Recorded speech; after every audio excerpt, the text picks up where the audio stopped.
A Christmas Carol, by Charles Dickens. Preface. I have endeavored in this ghostly little book to raise the ghost of an idea which shall not put my readers out of humour with themselves, with each other, with the season, or with me. May it haunt their houses pleasantly, and no one wish to lay it. Their faithful friend and servant, Charles Dickens. December, 1843. Stave 1. Marley's Ghost. Marley was dead, to begin with.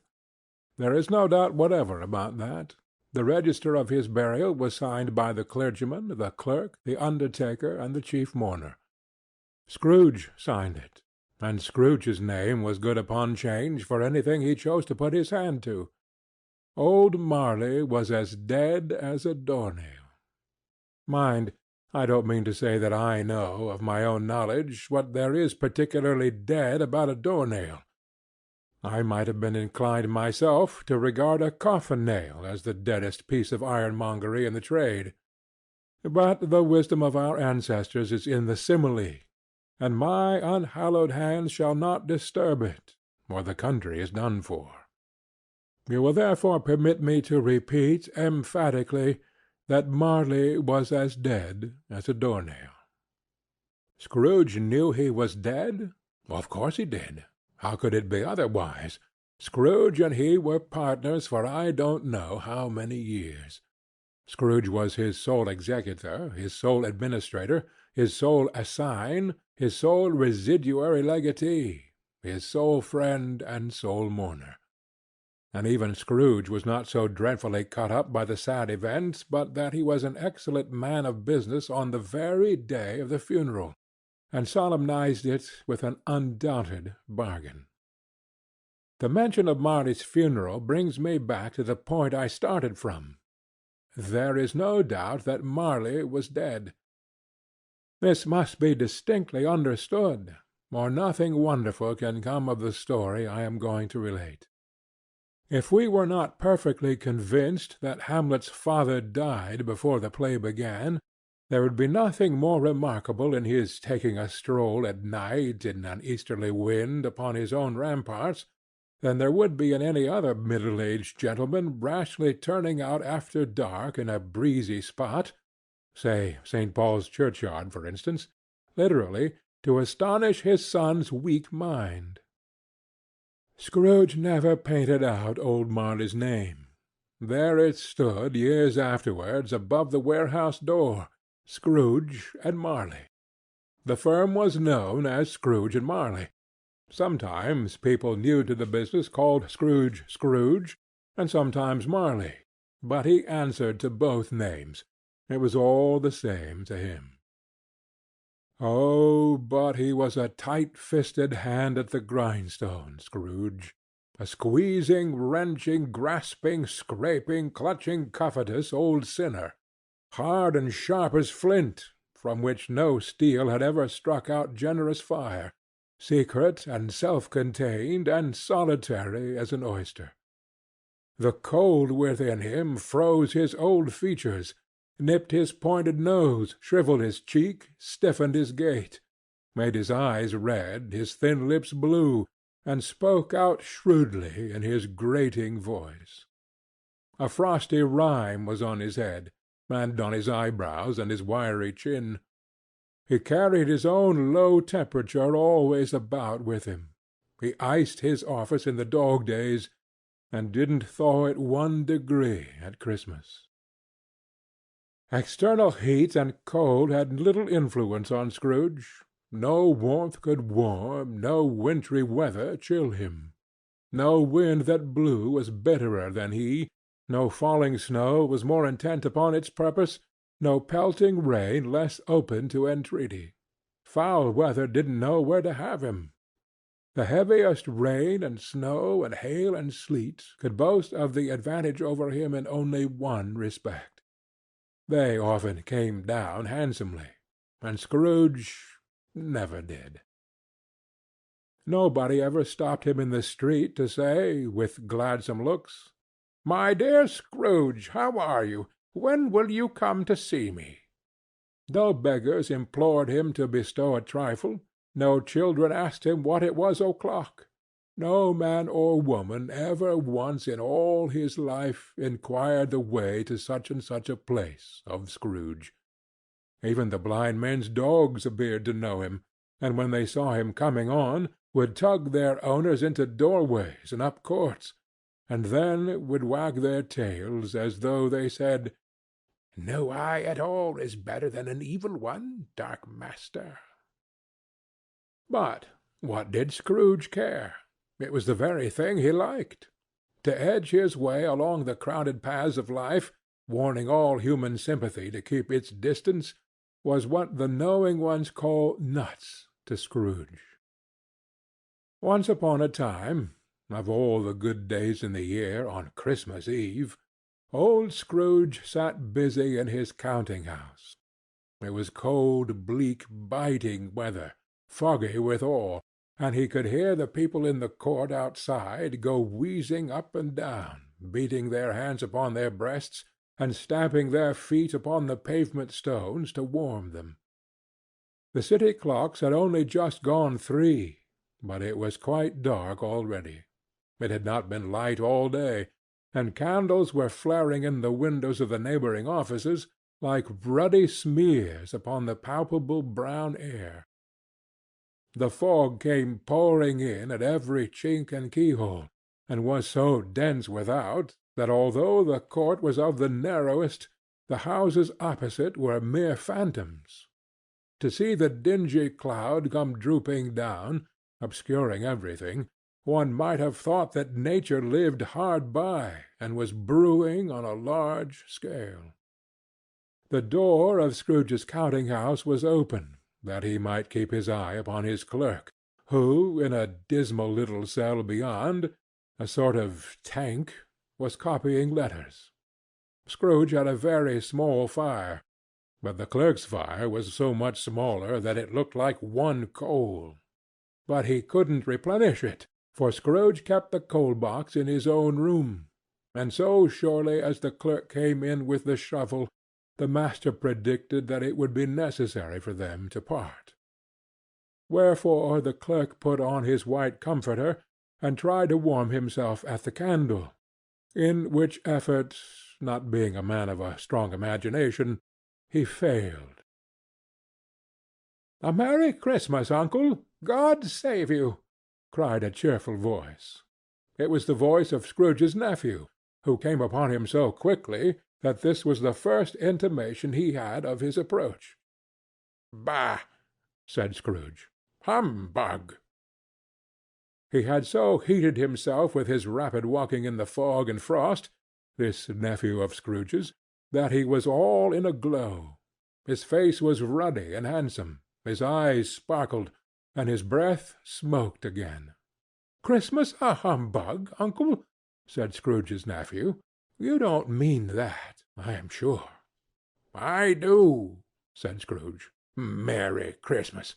What right have you to be merry? What reason have you to be merry? You're poor enough." "Oh, come, then," returned the nephew gaily. "What right have you to be dismal? What reason have you to be morose? You're rich enough." Scrooge, having no better answer ready on the spur of the moment, said, "Bah!" again, and followed it up with "Humbug!" "Don't be cross, uncle," said the nephew. "Oh, what else can I be?" returned the uncle, "when I live in such a world of fools as this? Merry Christmas! Out upon Merry Christmas! What's Christmas time to you but a time for paying bills without money, a time for finding yourself a year older but not an hour richer, a time for balancing your books and having every item in 'em through a round dozen of months presented dead against you? If I could work my will," said Scrooge indignantly, "every idiot who goes about with 'Merry Christmas' on his lips should be boiled with his own pudding, and buried with a stake of holly through his heart. He should." "Uncle!" pleaded the nephew. "Nephew," returned the uncle sternly, "keep Christmas in your own way, and let me keep it in mine." "Keep it?" repeated Scrooge's nephew. "But you don't keep it." "Let me leave it alone, then," said Scrooge. "Much good may it do you? Much good has it ever done you?" "There are many things from which I might have derived good, by which I have not profited, I dare say," returned the nephew. "Christmas among the rest. But I am sure I have always thought of Christmas time, when it has come round, apart from the veneration due its sacred name and origin, if anything belonging to it can be apart from that, as a good time, a kind, forgiving, charitable, pleasant time, the only time I know of, in the long calendar of the year, when men and women seem by one consent to open their shut-up hearts freely, and to think of people below them as if they really were fellow-passengers to the grave, and not another race of creatures bound on other journeys. And therefore, uncle, though it has never put a scrap of gold or silver in my pocket, I believe that it has done me good, and will do me good, and I say, God bless it." The clerk in the tank involuntarily applauded.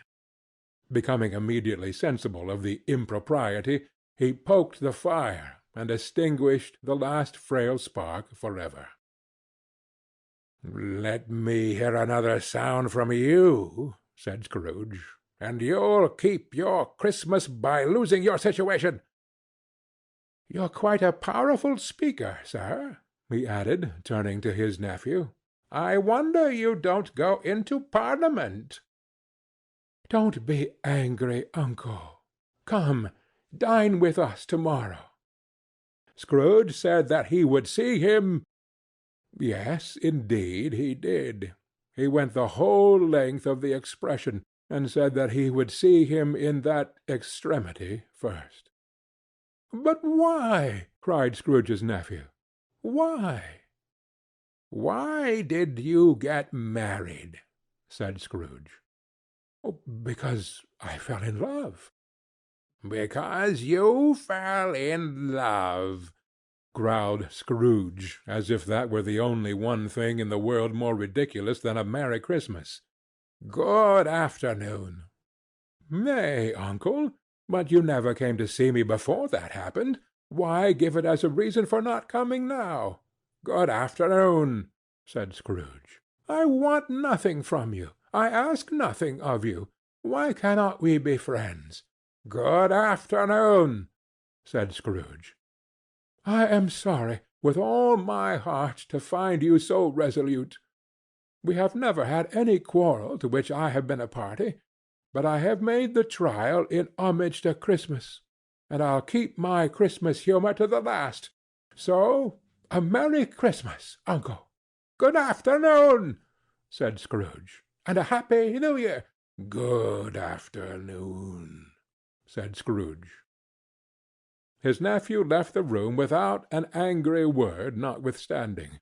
He stopped at the outer door to bestow the greetings of the season on the clerk, who, cold as he was warmer than Scrooge, for he returned them cordially. "Here's another fellow," muttered Scrooge, who overheard him. "My clerk with 15 shillings a week, and a wife and family, talking about a Merry Christmas. I'll retire to Bedlam." This lunatic, in letting Scrooge's nephew out, had let 2 other people in. They were portly gentlemen, pleasant to behold, and now stood with their hats off in Scrooge's office.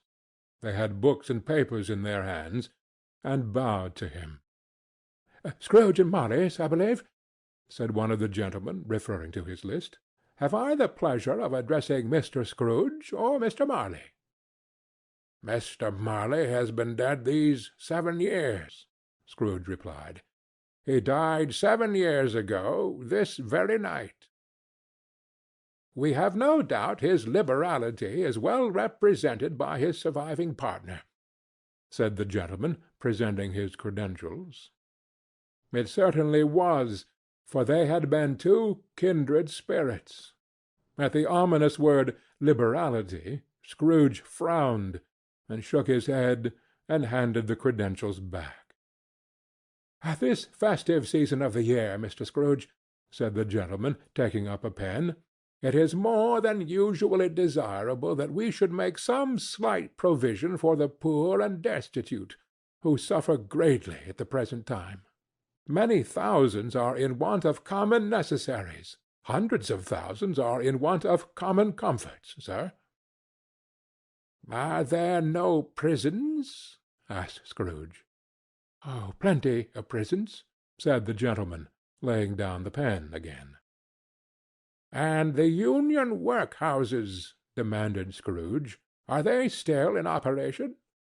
"They are still," returned the gentleman. "I wish I could say they were not." "The treadmill and the poor law are in full vigor, then?" said Scrooge. "Both very busy, sir." "Ah! I was afraid, from what you said at first, that something had occurred to stop them in their useful course," said Scrooge. "I'm very glad to hear it." "Under the impression that they scarcely furnish Christian cheer of mind or body to the multitude," returned the gentleman, "a few of us are endeavoring to raise a fund to buy the poor some meat and drink, and means of warmth. We choose this time because it is a time, of all others, when want is keenly felt, and abundance rejoices. What shall we put you down for?" "Nothing," Scrooge replied. "Ah, you wish to remain anonymous?" "I wish to be left alone," said Scrooge. "Since you ask me what I wish, gentlemen, that is my answer. I don't make merry myself at Christmas, and I can't afford to make idle people merry. I help to support the establishments I have mentioned. They cost enough, and those who are badly off must go there." "Many can't go there, and many would rather die." "If they would rather die," said Scrooge, "they had better do it, and decrease the surplus population. Besides, excuse me, I don't know that." "But you might know it," observed the gentleman. "It's not my business," Scrooge returned. "It's enough for a man to understand his own business, and not to interfere with other people's. Mine occupies me constantly. Good afternoon, gentlemen." Seeing clearly that it would be useless to pursue their point, the gentlemen withdrew. Scrooge resumed his labors with an improved opinion of himself, and in a more facetious temper than was usual with him. Meanwhile the fog and darkness thickened so that people ran about with flaring links, proffering their services to go before horses in carriages, and conduct them on their way. The ancient tower of a church, whose gruff old bell was always peeping slyly down at Scrooge out of a Gothic window in the wall, became invisible, and struck the hours and quarters in the clouds, with tremulous vibrations afterwards, as if its teeth were chattering in its frozen head up there. The cold became intense. In the main street, at the corner of the court, some laborers were repairing the gas-pipes, and had lighted a great fire in a brazier, round which a party of ragged men and boys were gathered, warming their hands and winking their eyes before the blaze in rapture. The water-plug being left in solitude, its overflowings sullenly congealed and turned to misanthropic ice. The brightness of the shops, where holly sprigs and berries crackled in the lamp heat of the windows, made pale faces ruddy as they passed. Poulterers' and grocers' trades became a splendid joke, a glorious pageant with which it was next to impossible to believe that such dull principles as bargain and sale had anything to do. The Lord Mayor, in the stronghold of the mighty mansion house, gave orders to his 50 cooks and butlers to keep Christmas as a Lord Mayor's household should, and even the little tailor, whom he had fined 5 shillings on the previous Monday for being drunk and bloodthirsty in the streets, stirred up tomorrow's pudding in his garret, while his lean wife and the baby sallied out to buy the beef. Foggier yet and colder, piercing, searching, biting cold. If the good St. Dunstan had but nipped the evil spirit's nose with a touch of such weather as that, instead of using his familiar weapons, then indeed he would have roared to lusty purpose.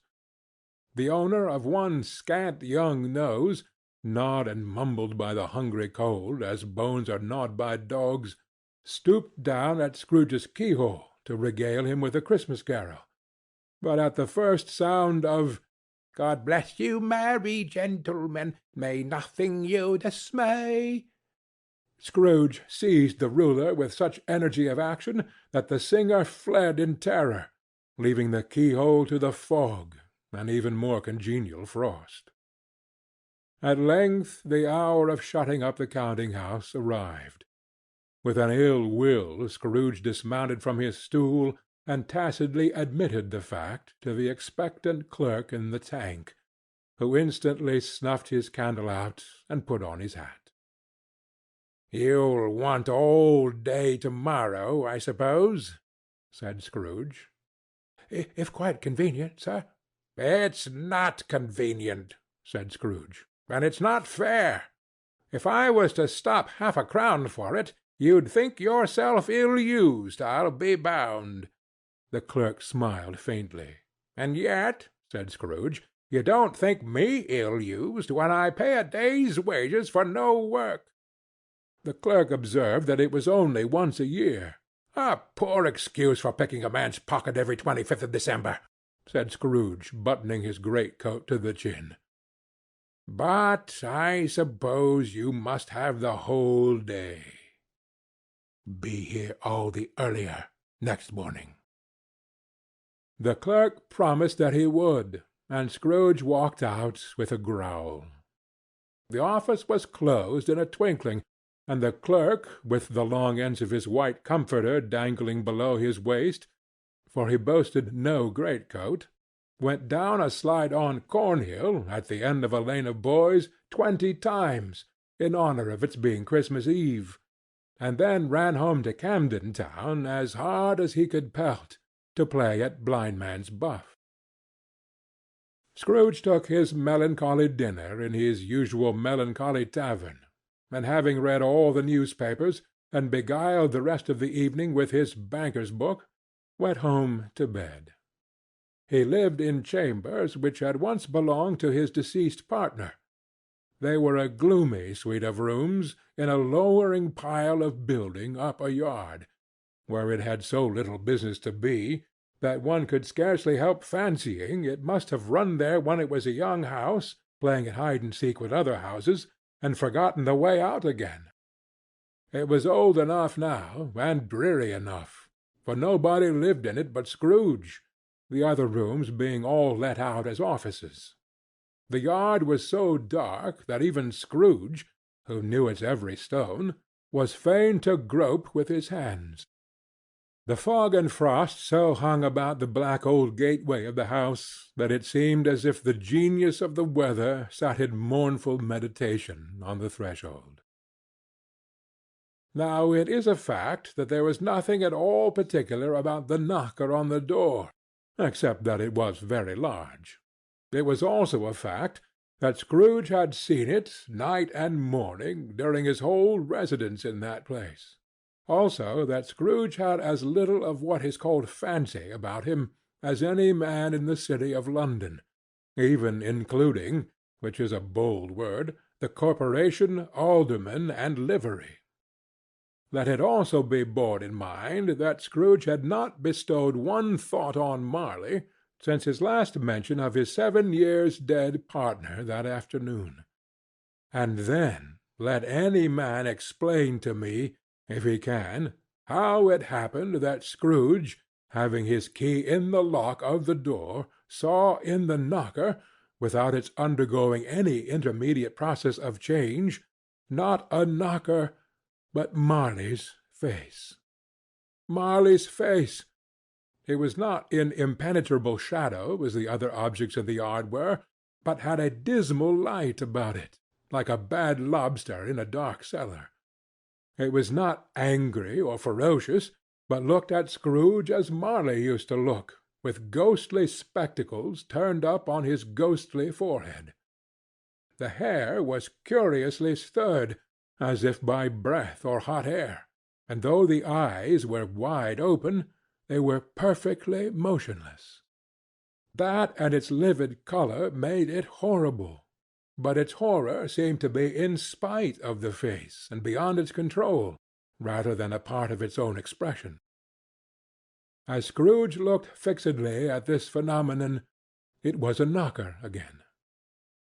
To say that he was not startled, or that his blood was not conscious of a terrible sensation to which it had been a stranger from infancy, would be untrue. But he put his hand upon the key he had relinquished, turned it sturdily, walked in, and lighted his candle. He did pause, with a moment's irresolution, before he shut the door, and he did look cautiously behind it first, as if he half expected to be terrified with the sight of Marley's pigtail sticking out into the hall. But there was nothing on the back of the door except the screws and nuts that held the knocker on. So he said, "Pooh, pooh," and closed it with a bang. The sound resounded through the house like thunder. Every room above, and every cask in the wine merchant's cellars below, appeared to have a separate peal of echoes of its own. Scrooge was not a man to be frightened by echoes. He fastened the door and walked across the hall and up the stairs, slowly too, trimming his candle as he went. You may talk vaguely about driving a coach and six up a good old flight of stairs, or through a bad young Act of Parliament, but I mean to say you might have got a hearse up that staircase, and taken it broadwise, with a splinter bar towards the wall and the door towards the balustrades, and done it easy. There was plenty of width for that, and room to spare, which is perhaps the reason why Scrooge thought he saw a locomotive hearse going on before him in the gloom. Half a dozen gas lamps out of the street wouldn't have lighted the entry too well, so you may suppose that it was pretty dark with Scrooge's dip. Up Scrooge went, not caring a button for that. Darkness is cheap, and Scrooge liked it. But before he shut his heavy door, he walked through his rooms to see that all was right. He had just enough recollection of the face to desire to do that. Sitting-room, bedroom, lumber-room, all as they should be. Nobody under the table, nobody under the sofa, a small fire in the grate, spoon and basin ready, and the little saucepan of gruel (Scrooge had a coal in his head) upon the hob. Nobody under the bed, nobody in the closet, nobody in his dressing-gown, which was hanging up in a suspicious attitude against the wall. Lumber-room as usual. Old fire-guard, old shoes, 2 fish-baskets, washing-stand on 3 legs, and a poker. Quite satisfied, he closed his door, and locked himself in, double-locked himself in, which was not his custom. Thus secured against surprise, he took off his cravat, put on his dressing-gown and slippers and his nightcap, and sat down before the fire to take his gruel. It was a very low fire indeed, nothing on such a bitter night. He was obliged to sit close to it and brood over it before he could extract the least sensation of warmth from such a handful of fuel. The fireplace was an old one, built by some Dutch merchant long ago, and paved all round with quaint Dutch tiles, designed to illustrate the Scriptures. There were Cains and Abels, Pharaoh's daughters, queens of Sheba, angelic messengers descending through the air on clouds like feather-beds, Abrahams, Belshazzars, apostles pulling off to sea in butter-boats, hundreds of figures to attract his thoughts. And yet that face of Marley, 7 years dead, came like the ancient prophet's rod and swallowed up the whole. If each smooth tile had been a blank at first, with power to shape some picture on its surface from the disjointed fragments of his thoughts, there would have been a copy of old Marley's head on every one. "Humbug!" said Scrooge, and walked across the room. After several turns he sat down again. As he threw his head back in the chair, his glance happened to rest upon a bell, a disused bell that hung in the room and communicated for some purpose now forgotten with a chamber in the highest story of the building. It was with great astonishment, and with a strange inexplicable dread, that as he looked he saw this bell begin to swing. It swung so softly in the outset that it scarcely made a sound, but soon it rang out loudly, and so did every bell in the house. This might have lasted half a minute or a minute, but it seemed an hour. The bells ceased as they had begun, together. They were succeeded by a clanking noise, deep down below, as if some person were dragging a heavy chain over the casks in the wine merchant's cellar. Scrooge then remembered to have heard that ghosts in haunted houses were described as dragging chains. The cellar door flew open with a booming sound, and then he heard the noise much louder on the floors below, then coming up the stairs, then coming straight towards his door. "It's humbug still," said Scrooge. "I won't believe it." His colour changed, though, when, without a pause, it came on through the heavy door, and passed into the room before his eyes. Upon its coming in, the dying flame leaped up, as though it cried, "I know him! Marley's ghost!" and fell again. The same face, the very same. Marley in his pigtail, usual waistcoat, tights, and boots, the tassels on the latter bristling, like his pigtail in his coat-skirts, and the hair upon his head. The chain he drew was clasped about his middle. It was long, and wound about him like a tail, and it was made, for Scrooge observed it closely, of cash-boxes, keys, padlocks, ledgers, deeds, and heavy purses, wrought in steel. His body was transparent, so that Scrooge, observing him, and looking through his waistcoat, could see the 2 buttons on his coat behind. Scrooge had often heard it said that Marley had no bowels, but he had never believed it until now.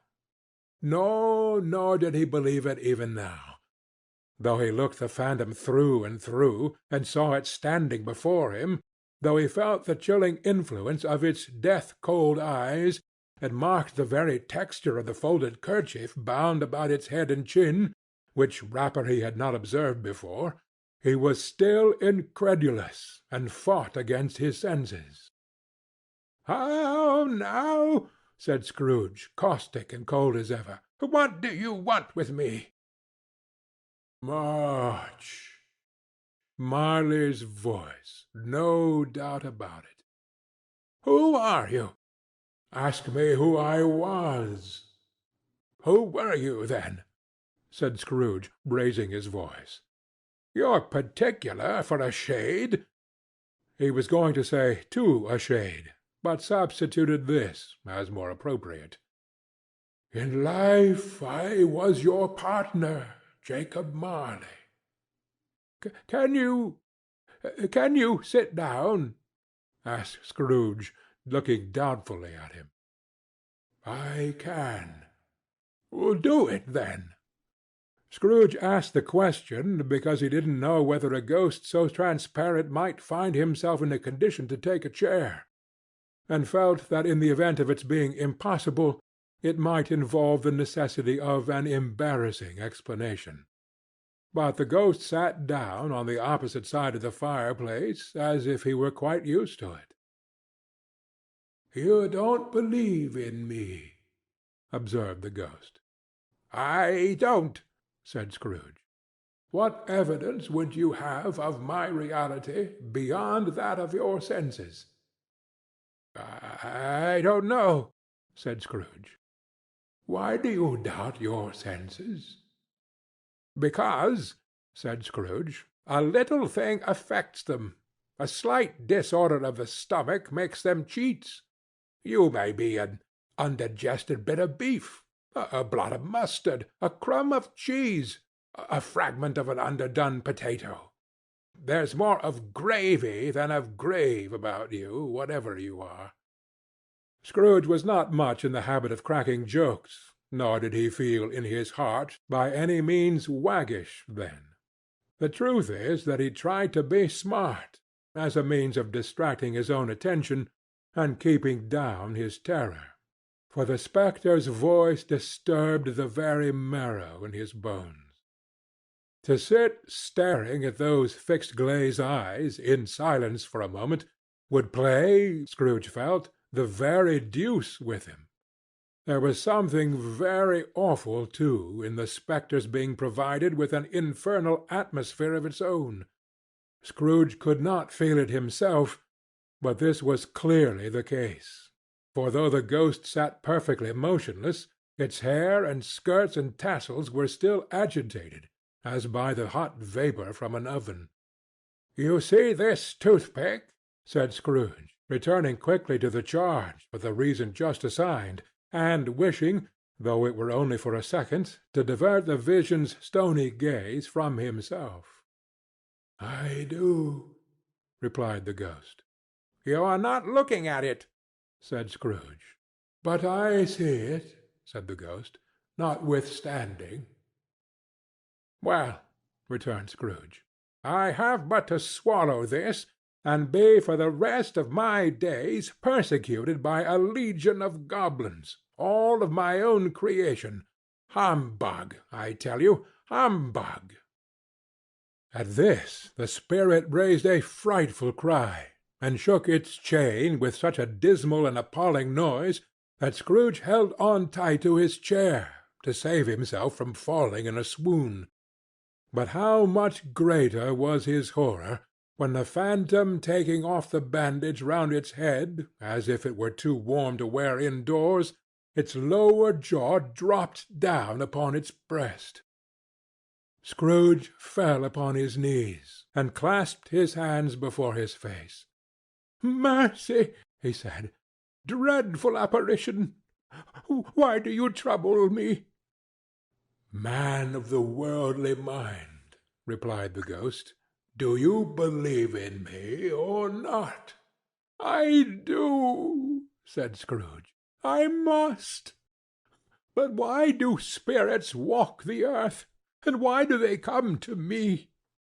"It is required of every man," the ghost returned, "that the spirit within him should walk abroad among his fellow men, and travel far and wide. And if that spirit goes not forth in life, it is condemned to do so after death. It is doomed to wander through the world. Woe is me! And witness what it cannot share, but might have shared on earth and turned to happiness." Again the spectre raised a cry, and shook its chain and wrung its shadowy hands. "You are fettered," said Scrooge, trembling. "Tell me why." "I wear the chain I forged in life," replied the ghost.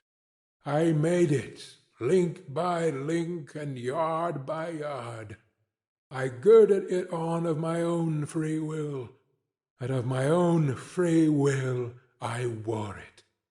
Is its pattern strange to you?" Scrooge trembled more and more. "Or would you know," pursued the ghost, "the weight and length of the strong coil you bear yourself? It was full as heavy and long as this 7 Christmas Eves ago. You have labored on it since. It is a ponderous chain." Scrooge glanced about him on the floor, in the expectation of finding himself surrounded by some 50 or 60 fathoms of iron cable, but he could see nothing. "Jacob," he said, imploringly, "old Jacob Marley, tell me more. Speak comfort to me, Jacob." "I have none to give," the ghost replied. "It comes from other regions, Ebenezer Scrooge, and is conveyed by other ministers to other kinds of men. Nor can I tell you what I would. A very little more is permitted to me. I cannot rest, I cannot stay, I cannot linger anywhere. My spirit never walked beyond our counting-house. Mark me. In life my spirit never roved beyond the narrow limits of our money-changing hole, and weary journeys lie before me." It was a habit with Scrooge, whenever he became thoughtful, to put his hands in his breeches pockets.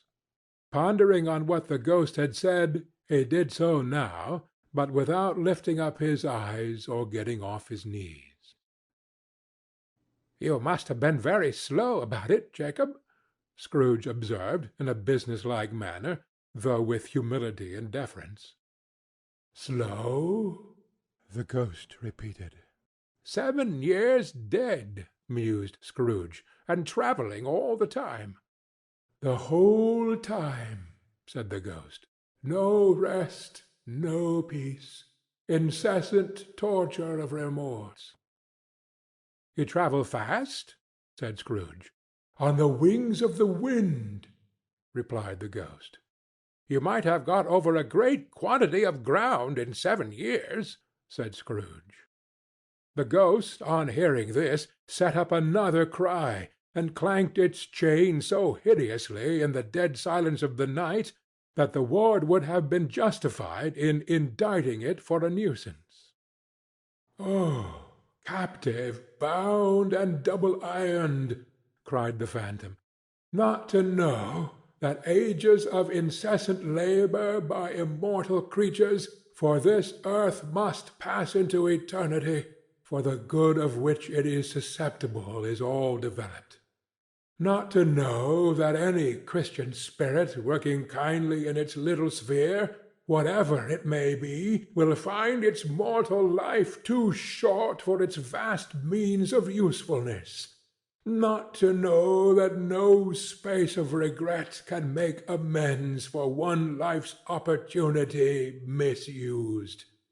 Yet such was I. Oh, such was I."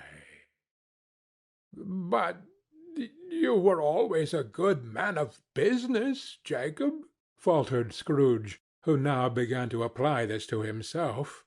"Business!" cried the ghost, wringing its hands again. "Mankind was my business. The common welfare was my business. Charity, mercy, forbearance, and benevolence were all my business. The dealings of my trade were but a drop of water in the comprehensive ocean of my business." It held up its chain at arm's length, as if that were the cause of all its unavailing grief, and flung it heavily upon the ground again. "At this time of the rolling year," the spectre said, "I suffer most. Why did I walk through the crowds of fellow beings with my eyes turned down, and never raise them to that blessed star which led the wise men to a poor abode? Were there no poor homes to which its light would have conducted me?" Scrooge was very dismayed to hear the spectre go on at this rate, and began to quake exceedingly. "Hear me," cried the ghost. "My time is nearly gone." I will," said Scrooge. "But don't be hard upon me. Don't be flowery, Jacob. Pray, how it is that I appear before you in a shape that you can see, I may not tell.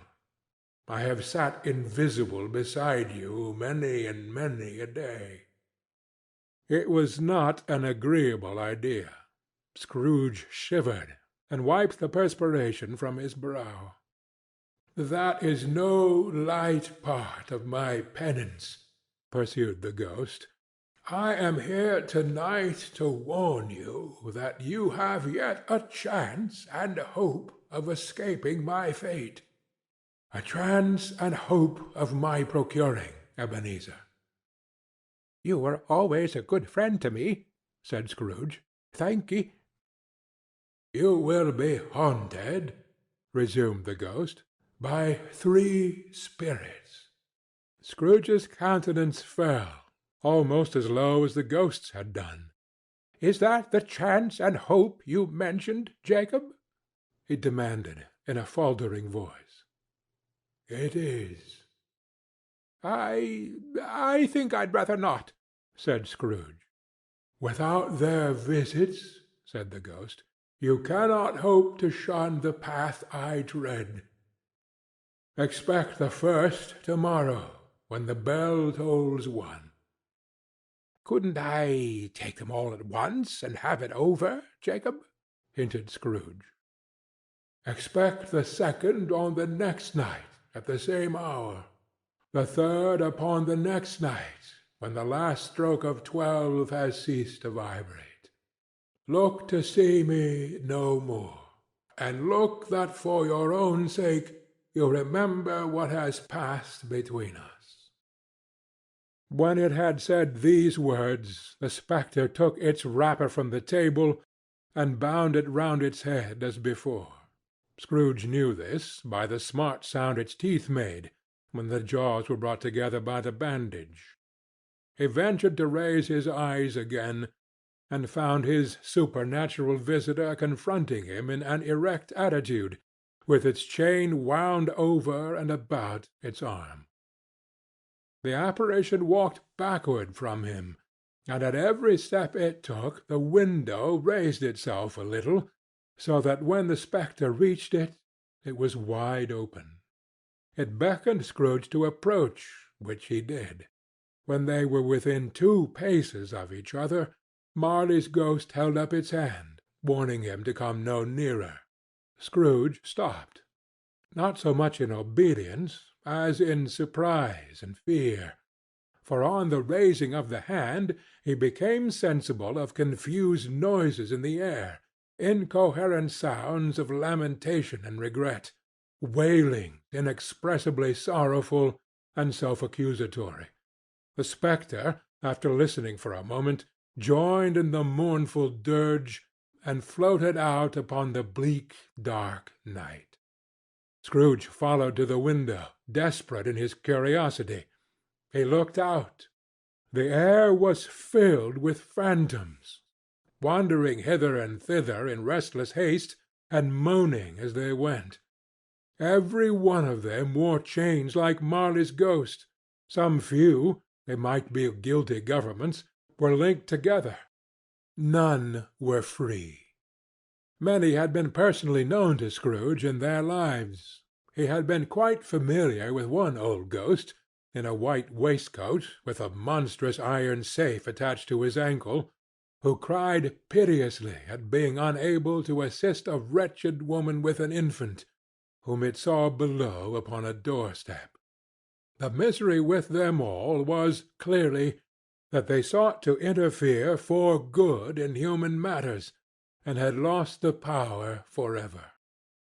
Whether these creatures faded into mist, or mist enshrouded them, he could not tell. But they and their spirit voices faded together, and the night became as it had been when he walked home. Scrooge closed the window, and examined the door by which the ghost had entered. It was double-locked, as he had locked it with his own hands, and the bolts were undisturbed. He tried to say "Humbug," but stopped at the first syllable. and being, from the emotion he had undergone, or the fatigues of the day, or his glimpse of the invisible world, or the dull conversation of the ghost, or the lateness of the hour, much need of repose, went straight to bed without undressing, and fell asleep upon the instant. Stave 2. The first of the three spirits. When Scrooge awoke, it was so dark that, looking out of bed, he could scarcely distinguish the transparent window from the opaque walls of his chamber. He was endeavouring to pierce the darkness with his ferret eyes, when the chimes of a neighbouring church struck the 4 quarters. So he listened for the hour. To his great astonishment, the heavy bell went on from 6 to 7, and from 7 to 8, and regularly up to 12, then stopped. 12! It was past 2 when he went to bed. The clock was wrong. An icicle must have got into the works. 12! He touched the spring of his repeater to correct this most preposterous clock. Its rapid little pulse beat 12, and stopped. "Why, it isn't possible," said Scrooge, "that I can have slept through a whole day and far into another night. It isn't possible that anything has happened to the sun, and this is 12 at noon." The idea being an alarming one, he scrambled out of bed and groped his way to the window.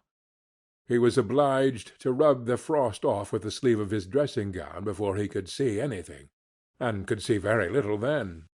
All he could make out was that it was still very foggy and extremely cold, and that there was no noise of people running to and fro and making a great stir, as there unquestionably would have been if night had beaten off bright day and taken possession of the world.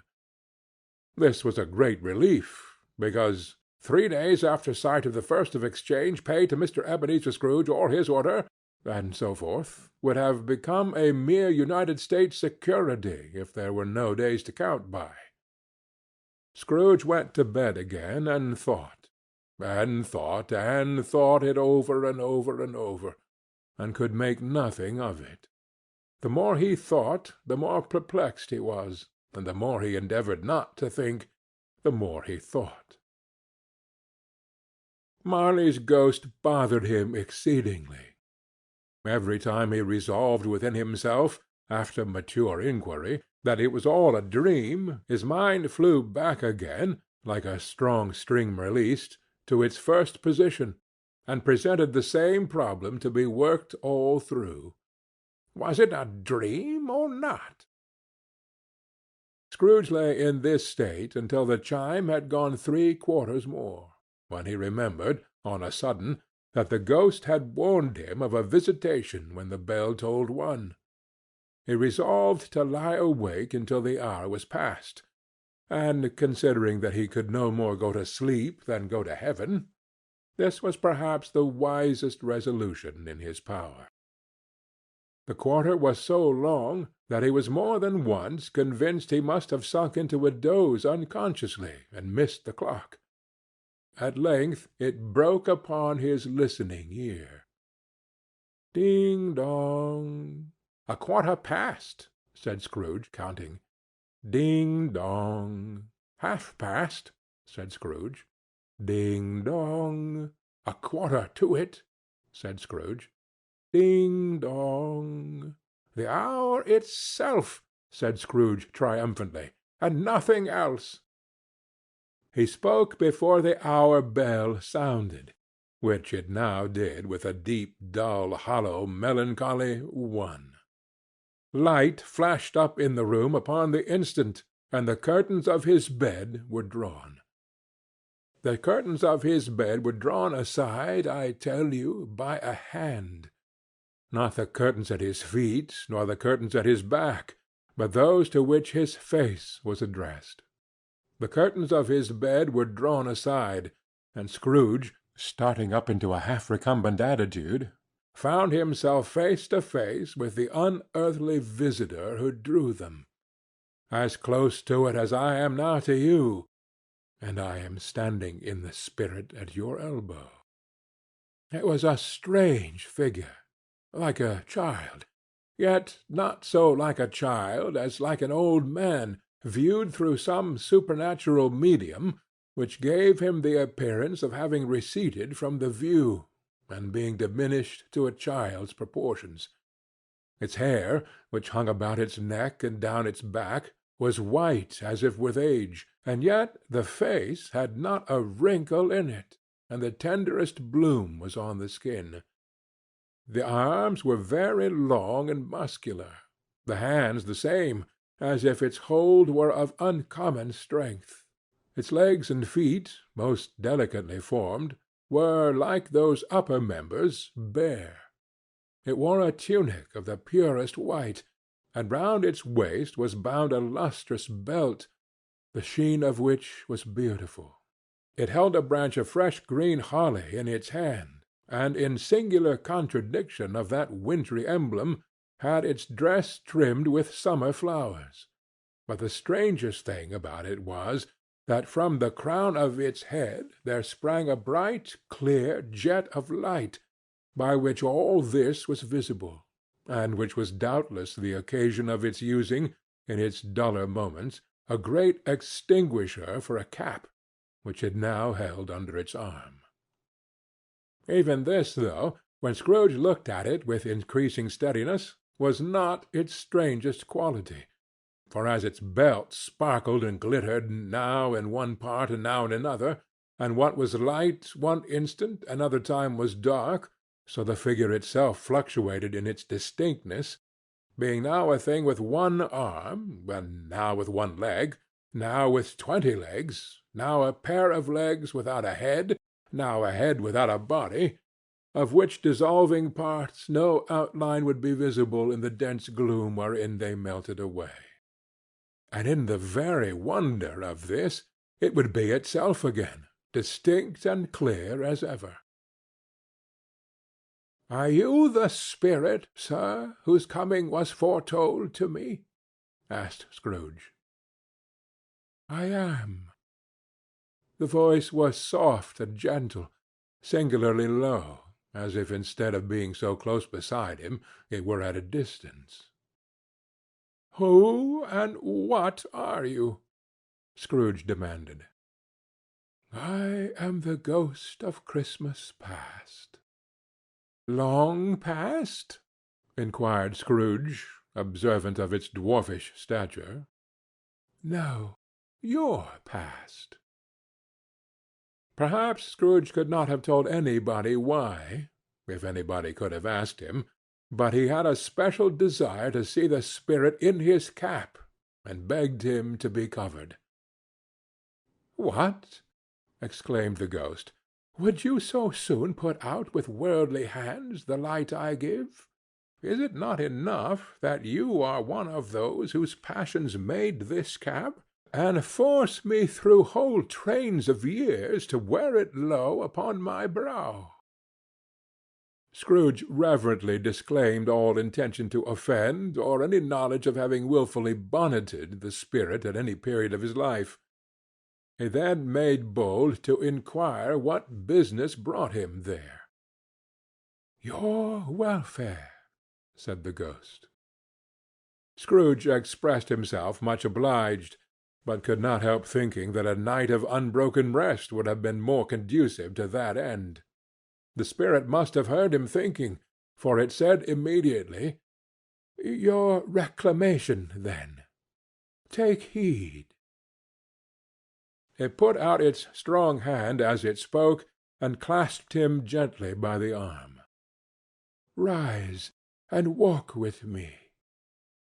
It would have been in vain for Scrooge to plead that the weather and the hour were not adapted to pedestrian purposes, that bed was warm, and the thermometer a long way below freezing, that he was clad but lightly in his slippers, dressing-gown, and nightcap, and that he had a cold upon him at the time. The grasp, though gentle as a woman's hand, was not to be resisted. He rose, but finding that the spirit made towards the window, clasped his robe in supplication. "I am a mortal," Scrooge remonstrated, "and liable to fall." "Bear but a touch of my hand, there," said the spirit, laying it upon his heart, "and you shall be upheld in more than this." As the words were spoken, they passed through the wall, and stood upon an open country road, with fields on either hand. The city had entirely vanished. Not a vestige of it was to be seen. The darkness and the mist had vanished with it, for it was a clear, cold winter day, with snow upon the ground. "Good heaven!" said Scrooge, clasping his hands together as he looked about him. "I was bred in this place. I was a boy here." The spirit gazed upon him mildly. Its gentle touch, though it had been light and instantaneous, appeared still present to the old man's sense of feeling. He was conscious of 1,000 odors floating in the air, each one connected with 1,000 thoughts and hopes and joys and cares long, long forgotten. "Your lip is trembling," said the ghost. "And what is that upon your cheek?" Scrooge muttered, with an unusual catching in his voice, that it was a pimple, and begged the ghost to lead him where he would. "You recollect the way?" inquired the spirit. "Remember it!" cried Scrooge with fervor. "I could walk it blindfold." "Strange to have forgotten it for so many years," observed the ghost. "Let us go on." They walked along the road, Scrooge recognizing every gate and post and tree, until a little market town appeared in the distance, with its bridge, its church, and winding river. Some shaggy ponies now were seen trotting towards them with boys upon their backs, who called to other boys in country gigs and carts, driven by farmers. All these boys were in great spirits, and shouted to each other, until the broad fields were so full of merry music that the crisp air laughed to hear it. "These are but shadows of the things that have been," said the ghost. "They have no consciousness of us." The jocund travellers came on, and as they came, Scrooge knew and named them, every one. Why was he rejoiced beyond all bounds to see them? Why did his cold eye glisten, and his heart leap up as they went past? Why was he filled with gladness when he heard them give each other Merry Christmas, as they parted at crossroads and byways for their several homes? What was Merry Christmas to Scrooge? Out upon Merry Christmas! What good had it ever done to him? "The school is not quite deserted," said the ghost. "A solitary child, neglected by his friends, is left there still." Scrooge said he knew it, and he sobbed. They left the high road by a well-remembered lane, and soon approached a mansion of dull red brick, with a little weathercock-surmounted cupola on the roof, and a bell hanging in it. It was a large house, but one of broken fortunes, for the spacious offices were little used, their walls were damp and mossy, their windows broken, and their gates decayed. Fowls clucked and strutted in the stables, and the coach-houses and sheds were overrun with grass. Nor was it more retentive of its ancient state within, for entering the dreary hall and glancing through the open doors of many rooms, they found them poorly furnished, cold, and vast. There was an earthly savour in the air, a chilly bareness in the place, which associated itself somehow with too much getting up by candlelight, and not too much to eat. They went, the ghost and Scrooge, across the hall to a door at the back of the house. It opened before them, and disclosed a long, bare, melancholy room, made barer still by lines of plain deal forms and desks. At one of these a lonely boy was reading near a feeble fire, and Scrooge sat down upon a form and wept to see his poor forgotten self as he used to be. Not a latent echo in the house, not a squeak and scuffle from the mice behind the panelling, not a drip from the half-thawed waterspout in the dull yard behind, not a sigh among the leafless boughs of one despondent poplar, not of the idle swinging of an empty storehouse door, no, not a clicking in the fire, but fell upon the heart of Scrooge with a softening influence, gave it a freer passage to his tears. The spirit touched him on his arm, and pointed to his younger self, intent upon his reading. Suddenly a man in foreign garments, wonderfully real and distinct to look at, stood outside the window, with an axe stuck in his belt, and leading by the bridle an ass laden with wood. "Why, it's Ali Baba!" Scrooge exclaimed in ecstasy. "It's dear old honest Ali Baba! Yes, yes, I know. Oh, one Christmas time, when yonder solitary child was left here all alone, he did come for the first time, just like that poor boy. And Valentine," said Scrooge, "and his wild brother Orson, there they go, and what's his name? Who was put down in his drawers asleep at the gate of Damascus. Don't you see him? And the Sultan's groom turned upside down by the genie. Oh, there he is upon his head. Serve him right. I'm glad of it. What business had he to be married to the princess?" To hear Scrooge expending all the earnestness of his nature on such objects, in a most extraordinary voice between laughing and crying, and to see his heightened and excited face, would have been a surprise to his business friends in the city, indeed. "Oh, there's the parrot!" cried Scrooge. "Green body and yellow tail, with a thing like a lettuce growing out of the top of his head. Oh, there he is. Poor Robin Crusoe, he called him, when he came home again after sailing round the island. Poor Robin Crusoe! Where have you been, Robin Crusoe?" The man thought he was dreaming, but he wasn't. It was the parrot, you know. Oh, there goes Friday, running for his life to the little creek. Hallo! Oop! Hallo! Then, with a rapidity of transition very foreign to his usual character, he said, in pity for his former self, "Poor boy!" and cried again.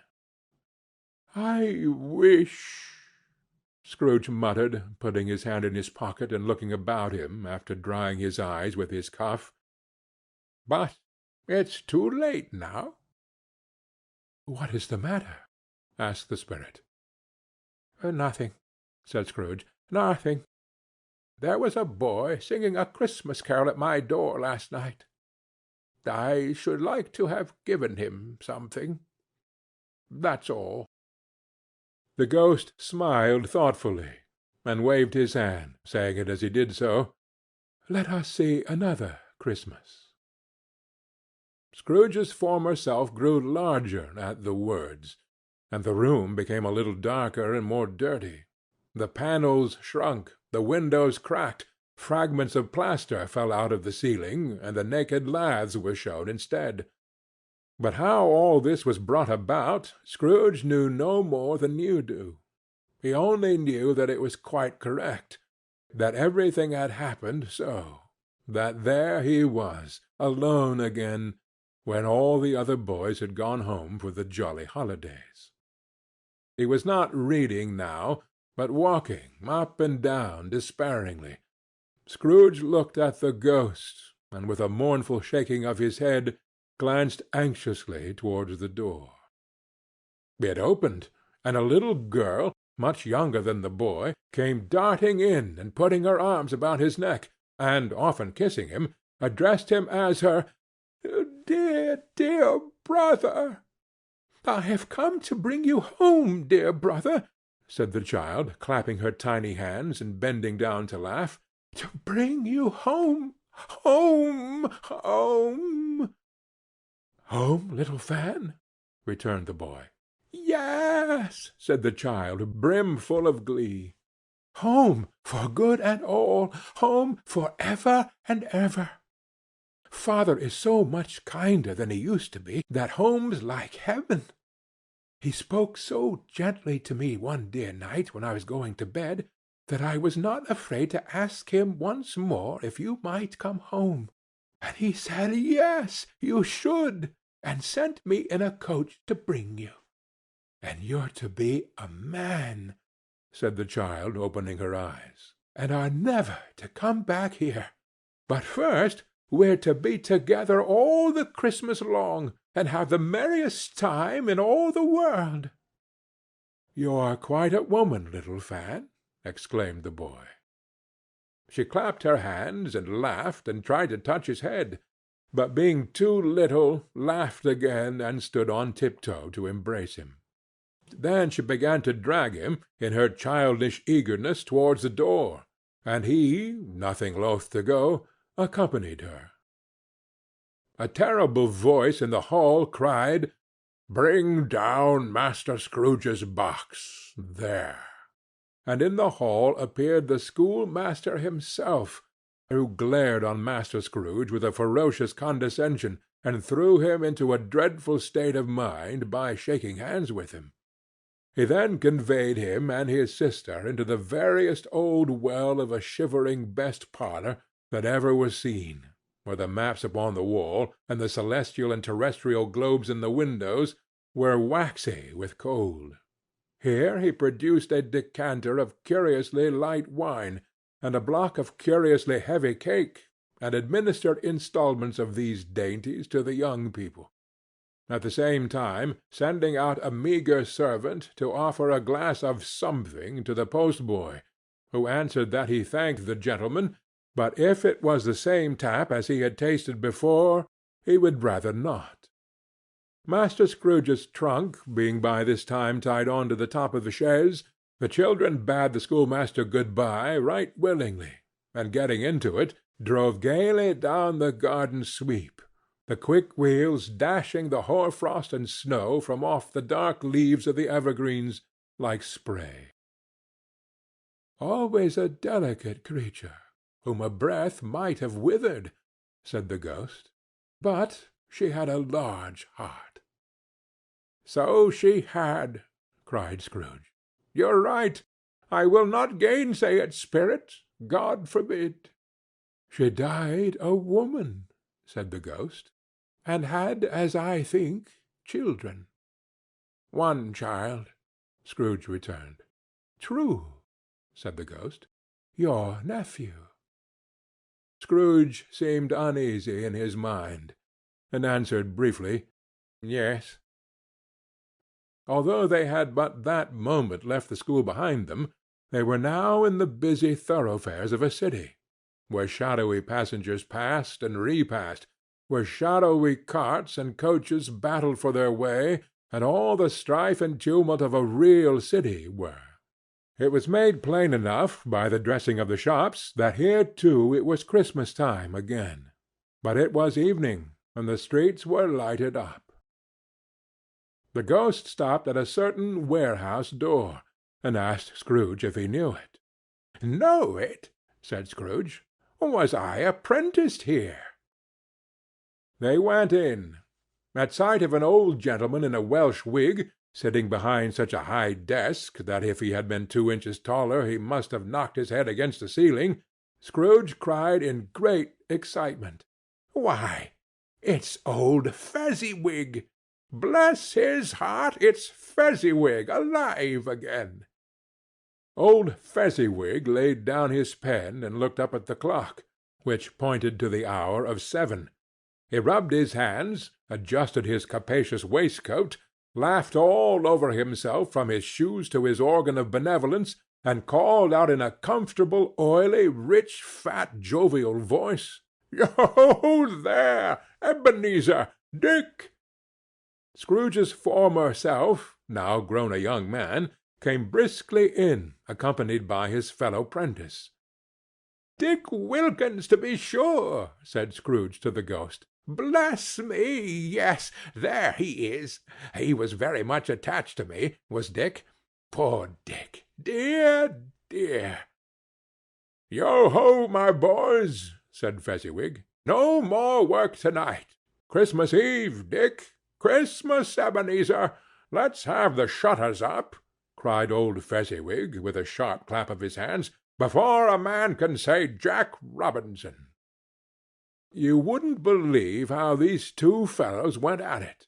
They charged into the street with the shutters, 1, 2, 3, had 'em up in their places, 4, 5, 6, barred 'em and pinned 'em, 7, 8, 9, and came back before you could have got to 12, panting like racehorses. "Hi-le-ho!" cried old Fezziwig, skipping down from the high desk with wonderful agility. "Clear away, my lads, and let's have a lots of room here. Hi-le-ho, Dick! Cheer up, Ebenezer!" Clear away! There was nothing they wouldn't have cleared away, or couldn't have cleared away, with old Fezziwig looking on. It was done in a minute. Every movable was packed off, as if it were dismissed from public life for evermore. The floor was swept and watered, the lamps were trimmed, fuel was heaped upon the fire, and the warehouse was as snug and warm and dry and bright a ball-room as you would desire to see upon a winter's night. In came a fiddler with a music-book, and went up to the lofty desk, and made an orchestra of it, and tuned like 50 stomach-aches. In came Mrs. Fezziwig, one vast substantial smile. In came the 3 Miss Fezziwigs, beaming and lovable. In came the 6 young followers whose hearts they broke. In came all the young men and women employed in the business. In came the housemaid, with her cousin the baker. In came the cook, with her brother's particular friend the milkman. In came the boy from over the way, who was suspected of not having board enough from his master, trying to hide himself behind the girl from the next door but one, who was proved to have had her ears pulled by her mistress. In they all came, one after another, some shyly, some boldly, some gracefully, some awkwardly, some pushing, some pulling. In they all came, anyhow and everyhow. Away they all went, 20 couple at once, hands half round and back again the other way, down the middle and up again, round and round in various stages of affectionate grouping, old top couple always turning up in the wrong place, new top couple starting off again as soon as they got there, all top couples at last, and not a bottom one to help them. When this result was brought about, old Fezziwig, clapping his hands to stop the dance, cried out, "Well done!" and the fiddler plunged his hot face into a pot of porter, especially provided for that purpose. But scorning rest, upon his reappearance he instantly began again, though there were no dancers yet, as if the other fiddler had been carried home, exhausted, on a shutter, and he were a brand-new man resolved to beat him out of sight or perish. There were more dances, and there were forfeits, and more dances, and there was cake, and there was negus, and there was a great piece of cold roast, and there was a great piece of cold boiled, and there were minced pies, and plenty of beer. But the great effect of the evening came after the roast and boiled, when the fiddler, an artful dog mind, the sort of man who knew his business better than you or I could have told it him, struck up Sir Roger de Coverley. Then old Fezziwig stood out to dance with Mrs. Fezziwig, top couple too, with a good stiff piece of work cut out for them, 3 or 4 or 20 pair of partners, people who would dance, and had no notion of walking. But if they had been twice as many, 4 times, old Fezziwig would have been a match for them, and so would Mrs. Fezziwig. As to her, she was worthy to be his partner in every sense of the term. If that's not high praise, tell me higher, and I'll use it. A positive light appeared to issue from Fezziwig's calves. They shone in every part of the dance like moons. You couldn't have predicted, at any given time, what would have become of them next. And when old Fezziwig and Mrs. Fezziwig had gone all through the dance, advance and retire, both hands to your partner, bow and curtsy, corkscrew, thread the needle, and back again to your place, Fezziwig cut so deftly that he appeared to wink with his legs, and came upon his feet again without a stagger. When the clock struck 11, the domestic ball broke up.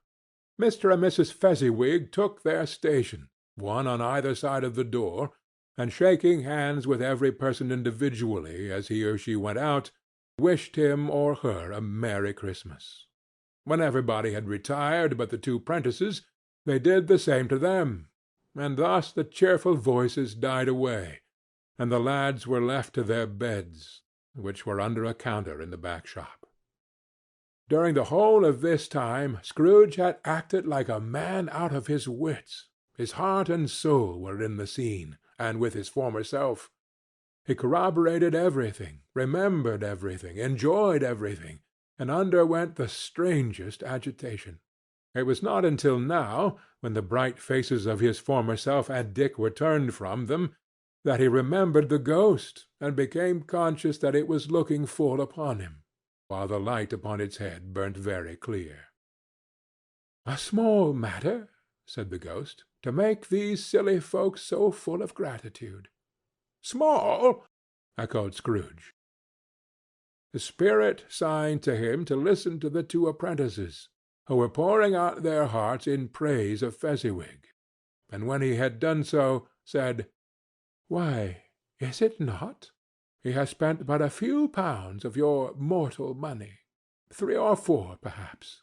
Is that so much that he deserves this praise?"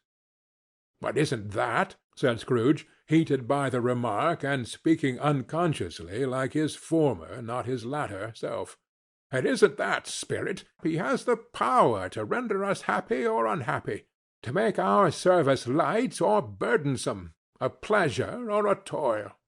Say that his power lies in words and looks, in things so slight and insignificant that it is impossible to add and count 'em up. What then? The happiness he gives is quite as great as if it cost a fortune." He felt the spirit's glance, and stopped. "What is the matter?" asked the ghost. "Nothing particular," said Scrooge. "Something, I think," the ghost insisted. "No," said Scrooge. "No, I should like to be able to say a word or two to my clerk just now. That's all." His former self turned down the lamps as he gave utterance to the wish, and Scrooge and the ghost again stood side by side in the open air. "My time grows short," observed the spirit. "Quick!" This was not addressed to Scrooge, or to any one he could see, but it produced an immediate effect. For again Scrooge saw himself. He was older now, a man in the prime of life. His face had not the harsh and rigid lines of later years, but it had begun to wear the signs of care and avarice. There was an eager, greedy, restless motion in the eye, which showed the passion that had taken root, and where the shadow of the growing tree would fall. He was not alone, but sat by the side of a fair young girl in a mourning dress, in whose eyes there were tears, which sparkled in the light that shone out of the ghost of Christmas past. "It matters little," she said softly. "To you, very little. Another idol has displaced me, and if it can cheer and comfort you in time to come, as I would have tried to do, I have no just cause to grieve." "What idol has displaced you?" he rejoined. "A golden one." "This is the even-handed dealing of the world," he said. "There is nothing on which it is so hard as poverty, and there is nothing it professes to condemn with such severity as the pursuit of wealth." "You fear the world too much," she answered gently. All your other hopes have merged into the hope of being beyond the chance of its sordid reproach. I have seen your nobler aspirations fall off, one by one, until the master passion, gain, engrosses you. Have I not? What then? He retorted. Even if I have grown so much wiser, what then? I have not changed towards you. She shook her head. Am I? Our contract is an old one. It was made when we were both poor and content to be so, until, in good season, we could improve our worldly fortune by our patient industry. You are changed. When it was made, you were another man. I was a boy, he said impatiently. Your own feeling tells you that you were not what you are, she returned. I am. That which promised happiness when we were one in heart is fraught with misery now that we are two. How often and how keenly I have thought of this, I will not say. It is enough that I have thought of it, and can release you. Have I ever sought release? In words? No, never. Or in what, then? In a changed nature, in an altered spirit, in another atmosphere of life, another hope as its great end, in everything that made my love of any worth or value in your sight. If this had never been between us, said the girl, looking mildly, but with steadiness upon him, tell me, would you seek me out and try to win me now? Ah, no. He seemed to yield to the justice of this supposition, in spite of himself. But he said, with a struggle, You think not. I would gladly think otherwise, if I could, she answered. Heaven knows, when I have learned a truth like this, I know how strong and irresistible it must be. But if you were free today, tomorrow, yesterday, can even I believe that you would choose a dowerless girl, you who, in your very confidence with her, weighing everything by gain, or choosing her, if for a moment you were false enough to your own guiding principle to do so, do I not know that your repentance and regret would surely follow?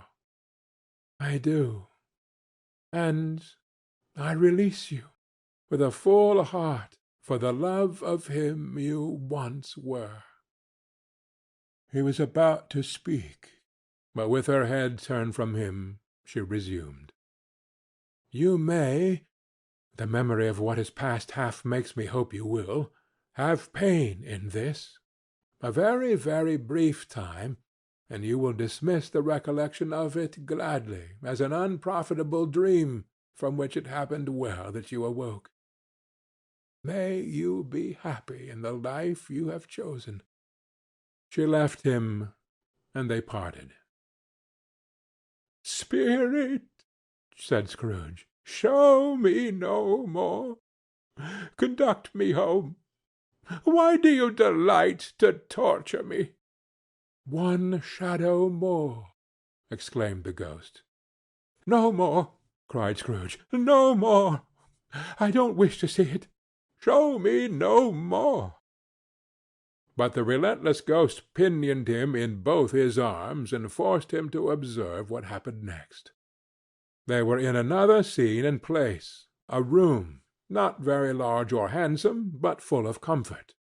Near to the winter fire sat a beautiful young girl, so like that last that Scrooge believed it was the same, until he saw her, now a comely matron, sitting opposite her daughter.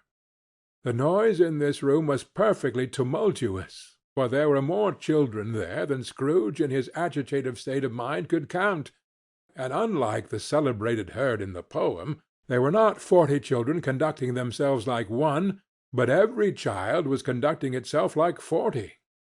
The consequences were uproarious beyond belief, but no one seemed to care. On the contrary, the mother and daughter laughed heartily, and enjoyed it very much, and the latter, soon beginning to mingle in the sports, got pillaged by the young brigands most ruthlessly. What would I not have given to be one of them? Though I never could have been so rude. No, no. I wouldn't for the wealth of all the world have crushed that braided hair and torn it down, and for the precious little shoe I wouldn't have plucked it off, God bless my soul, to save my life. As to measuring her waist in sport, as they did, bold young brood, I couldn't have done it. I should have expected my arm to have grown round it for a punishment, and never come straight again. And yet I should have dearly liked, I own, to have touched her lips, to have questioned her, that she might have opened them, to have looked upon the lashes of my downcast eyes, and never raised a blush, to have let loose waves of hair, an inch of which would be a keepsake beyond price. In short, I should have liked, I do confess, to have had the lightest license of a child, and yet to have been man enough to know its value. But now a knocking at the door was heard, and such a rush immediately ensued, that with laughing face and plundered dress was borne towards it the centre of a flushed and boisterous group, just in time to greet the father, who came home attended by a man laden with Christmas toys and presents. Then the shouting and the struggling, and the onslaught that was made on the defenceless porter, the scaling him with chairs for ladders to dive into his pockets, despoil him of brown paper parcels, hold on tight by his cravat, hug him round his neck, pommel his back, and kick his legs in irrepressible affection. The shouts of wonder and delight with which the development of every package was received, the terrible announcement that the baby had been taken in the act of putting a doll's frying-pan into his mouth, and was more than suspected of having swallowed a fictitious turkey, glued on a wooden platter. The immense relief of finding this a false alarm. The joy and gratitude and ecstasy, they are all indescribable alike. It is enough that by degrees the children and their emotions got out of the parlor, and by one stair at a time, up to the top of the house, where they went to bed and so subsided. And now Scrooge looked on more attentively than ever, when the master of the house, having his daughter leaning fondly on him, sat down with her and her mother at his own fireside. And when he thought that such another creature, quite as graceful and as full of promise, might have called him father, and been a springtime in the haggard winter of his life, his sight grew very dim indeed. "Belle," said the husband, turning to his wife with a smile, "I saw an old friend of yours this afternoon." "Who was it?" "Guess." "How can I? I don't know," she added in the same breath, laughing as he laughed. "Mr. Scrooge." "Mr. Scrooge it was. I passed his office window, and as it was not shut up, and he had a candle inside, I could scarcely help seeing him. His partner lies upon the point of death, I hear, and there he sat alone, quite alone in the world, I do believe." "Spirit," said Scrooge in a broken voice, "remove me from this place." "I told you these were shadows of the things that have been," said the ghost. "That they are what they are, do not blame me." "Remove me!" Scrooge exclaimed. "I cannot bear it." He turned upon the ghost, and seeing that it looked upon him with a face in which in some strange way there were fragments of all the faces it had shown him, wrestled with it. "Leave me! Take me back! Haunt me no longer!" In the struggle, if that can be called a struggle, in which the ghost, with no visible resistance on its own part, was undisturbed by any effort of its adversary, Scrooge observed that its light was burning high and bright, and dimly connecting that with its influence over him, he seized the extinguisher cap, and by a sudden action pressed it down upon its head. The spirit dropped beneath it, so that the extinguisher covered its whole form, but though Scrooge pressed it down with all his force, he could not hide the light, which streamed from under it in an unbroken flood upon the ground. He was conscious of being exhausted and overcome by an irresistible drowsiness, and further, of being in his own bedroom. He gave the cap a parting squeeze, in which his hand relaxed, and had barely time to reel to bed before he sank into a heavy sleep. Stave 3. The second of the three spirits. Awakening in the middle of a prodigiously tough snore, and sitting up in bed to get his thoughts together, Scrooge had no occasion to be told that the bell was again upon the stroke of 1. He felt that he was restored to consciousness in the right nick of time for the especial purpose of holding a conference with the second messenger dispatched to him through Jacob Marley's intervention. But finding that he turned uncomfortably cold when he began to wonder which of his curtains this new spectre would draw back, he put them every one aside with his own hands, and lying down again established a sharp lookout all round the bed.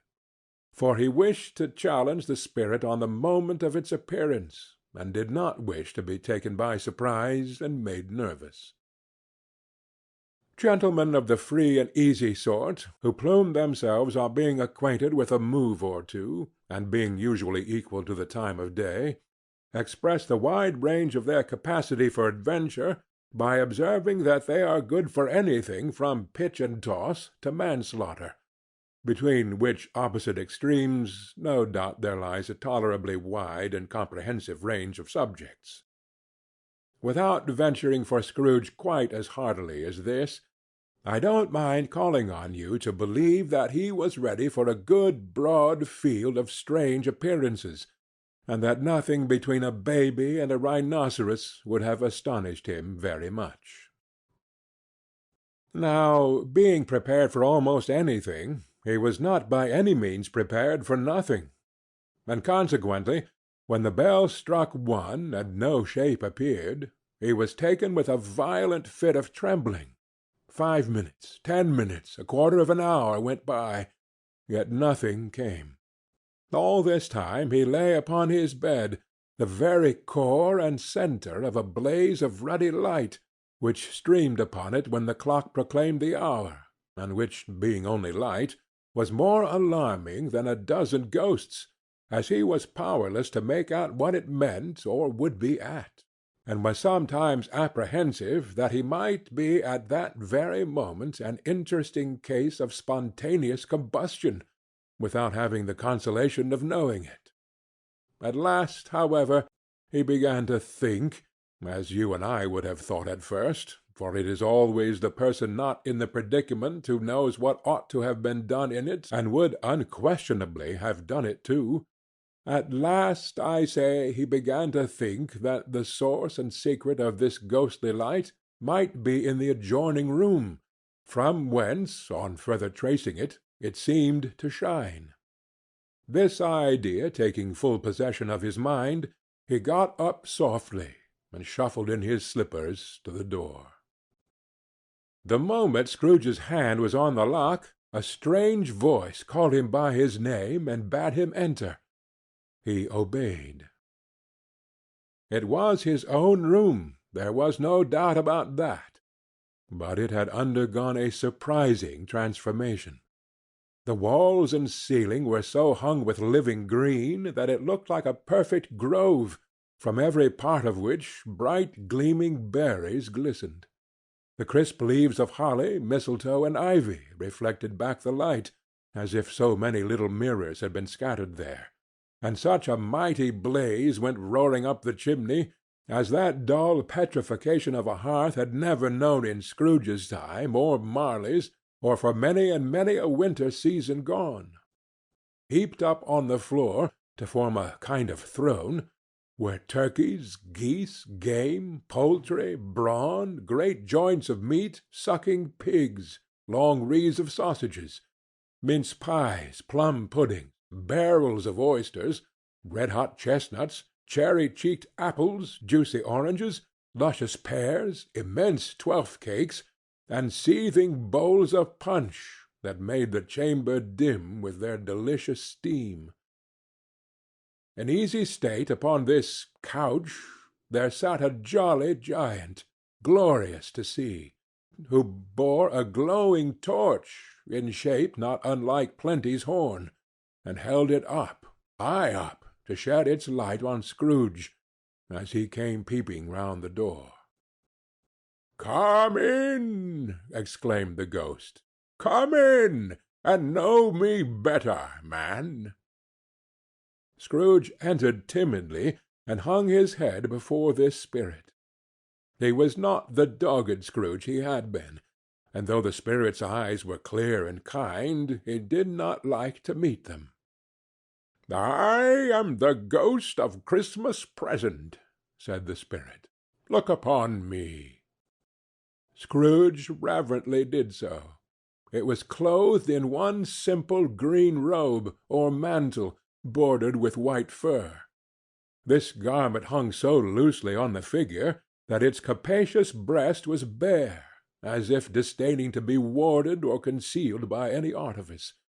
Its feet, observable beneath the ample folds of the garment, were also bare, and on its head it wore no other covering than a holly wreath, set here and there with shining icicles.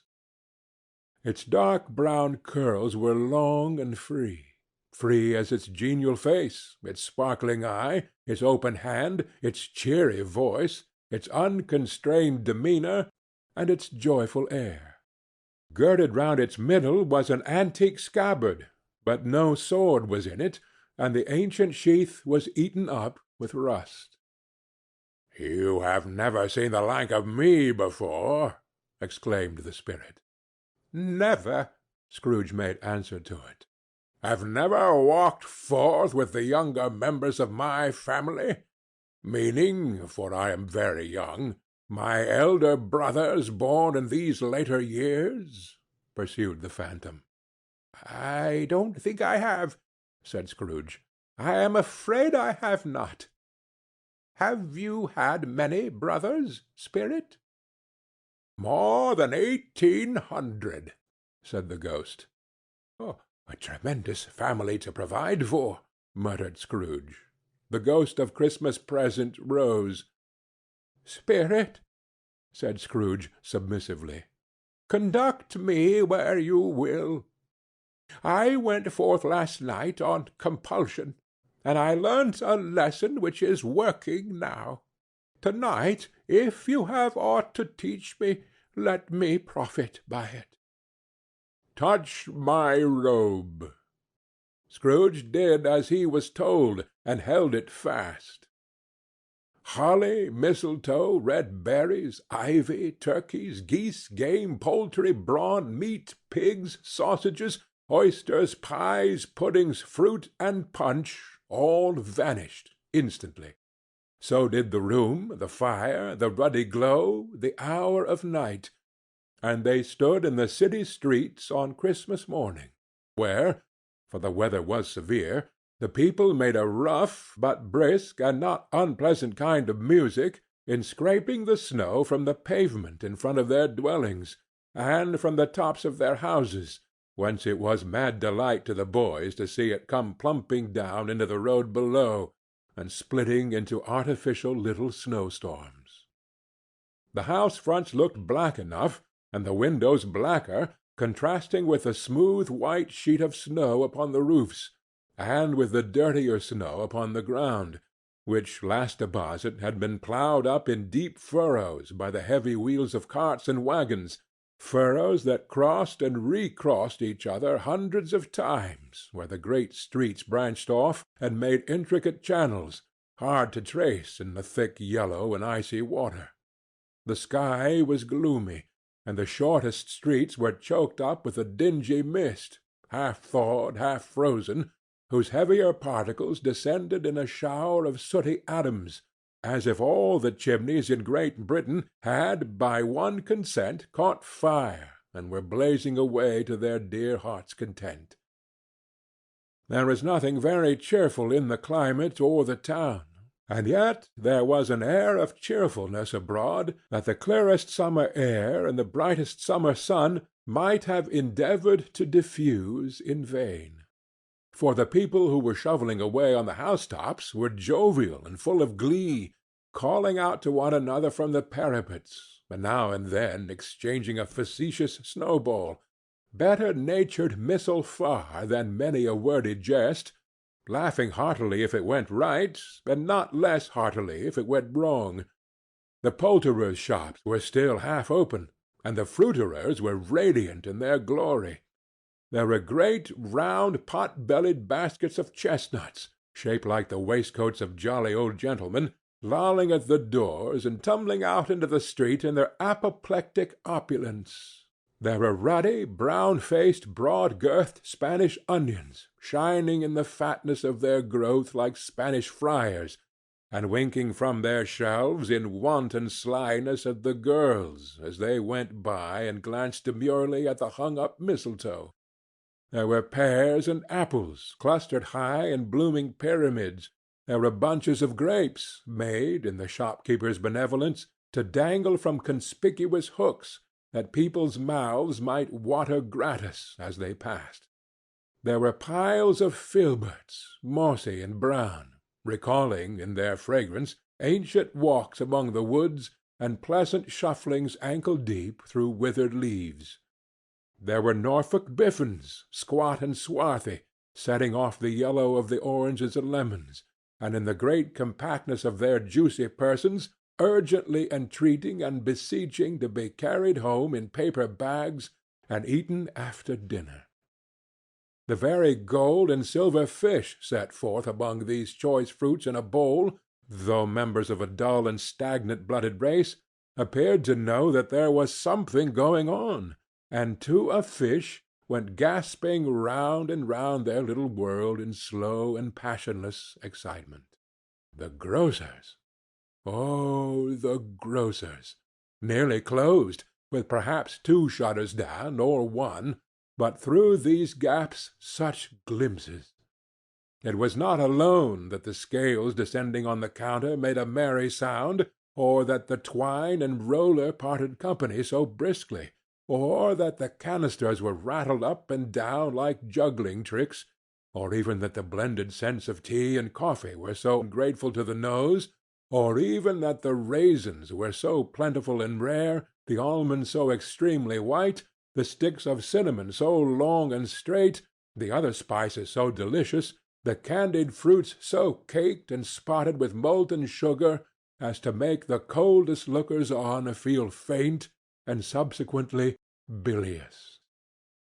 Nor was it that the figs were moist and pulpy, or that the French plums blushed in modest tartness from their highly decorated boxes, or that everything was good to eat and in its Christmas dress.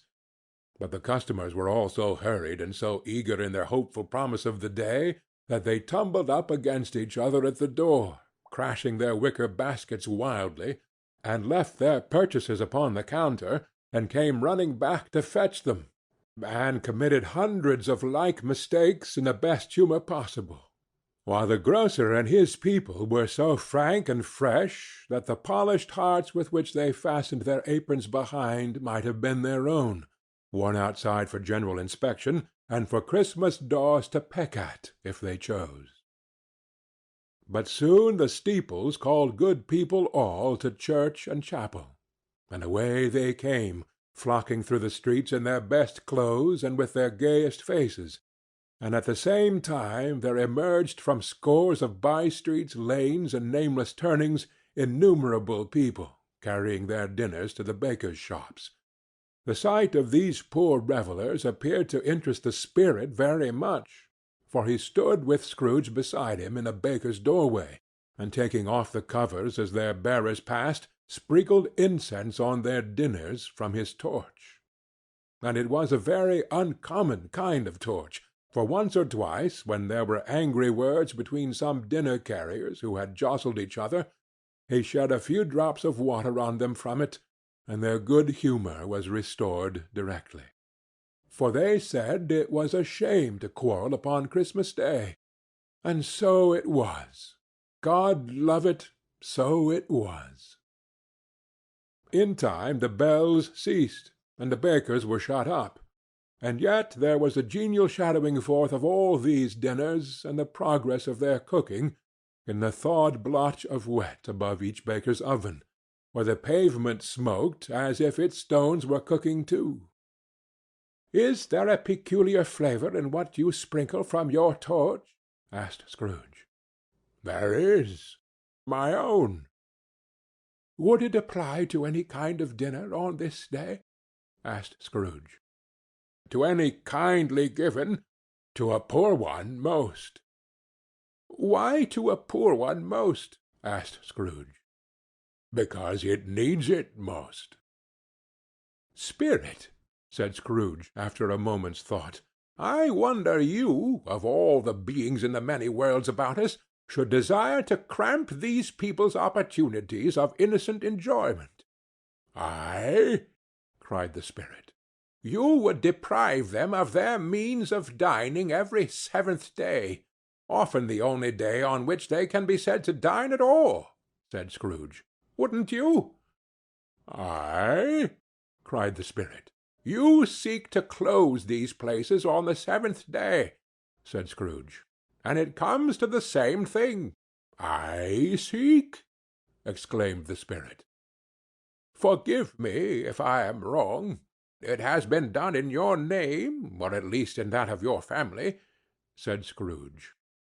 "There are some upon this earth of yours," returned the spirit, "who lay claim to know us, and who do their deeds of passion, pride, ill-will, hatred, envy, bigotry, and selfishness in our name, who are as strange to us and all our kith and kin as if they had never lived.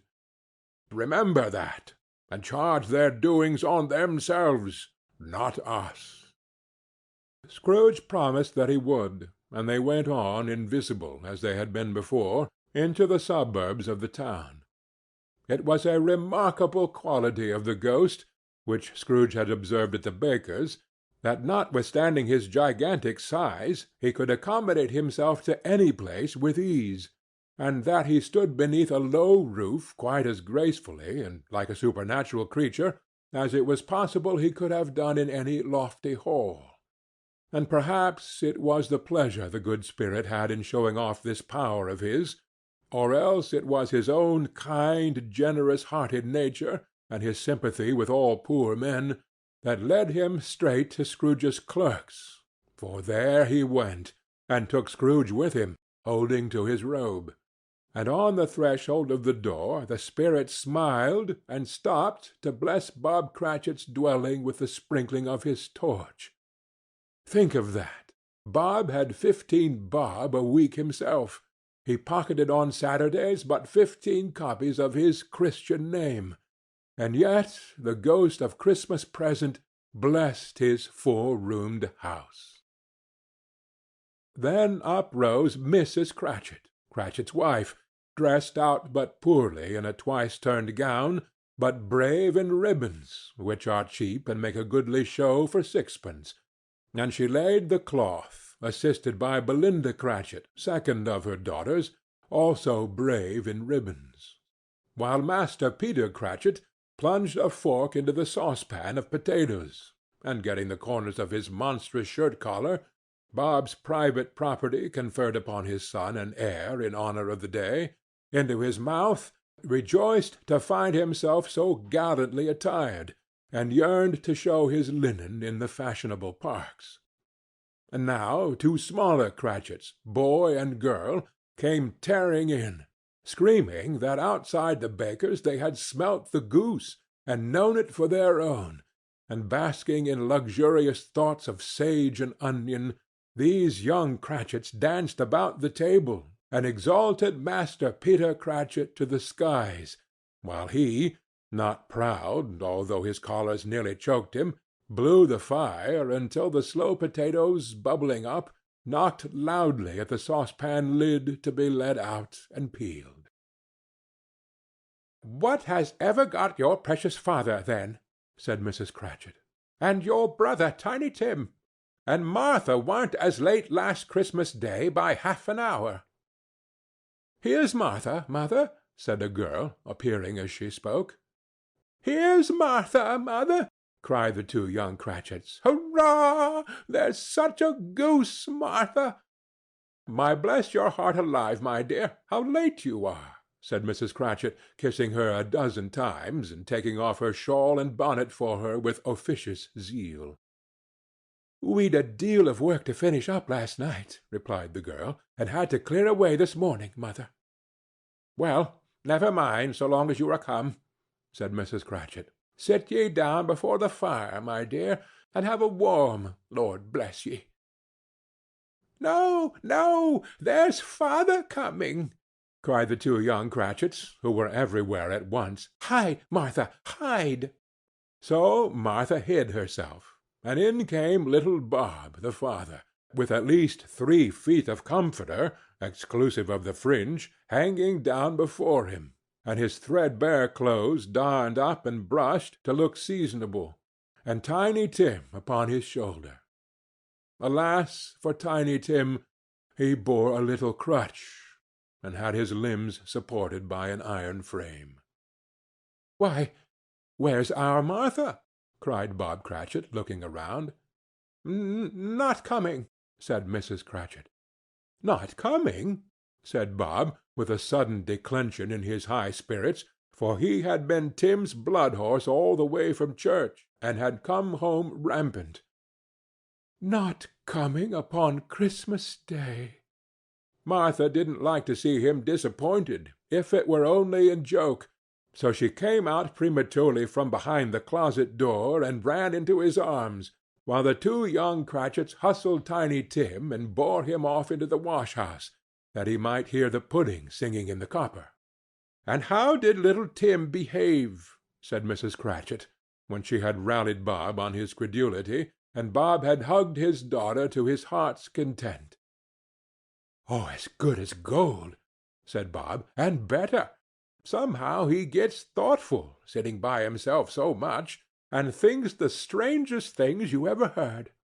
He told me, coming home, that he hoped the people saw him in the church, because he was a cripple, and it might be pleasant to them to remember on Christmas Day, 'Who made the lame beggars walk, and blind men see.'" Bob's voice was tremulous when he told them this, and trembled more when he said that Tiny Tim was growing strong and hearty. His active little crutch was heard upon the floor, and back came Tiny Tim before another word was spoken, escorted by his brother and sister to his stool before the fire, and while Bob, turning up his cuffs, as if, poor fellow, they were capable of being made more shabby, compounded some hot mixture in a jug with gin and lemons, and stirred it round and put it on the hob to simmer. Master Peter and the two ubiquitous young Cratchits went to fetch the goose, with which they soon returned in high procession. Such a bustle ensued that you might have thought a goose the rarest of all birds, a feathered phenomenon to which a black swan was a matter of course, and in truth it was something very like it in that house. Mrs. Cratchit made the gravy, ready beforehand in a little saucepan, hissing hot. Master Peter mashed the potatoes with incredible vigor. Miss Belinda sweetened up the apple-sauce. Martha dusted the hot plates. Bob took Tiny Tim beside him in a tiny corner at the table.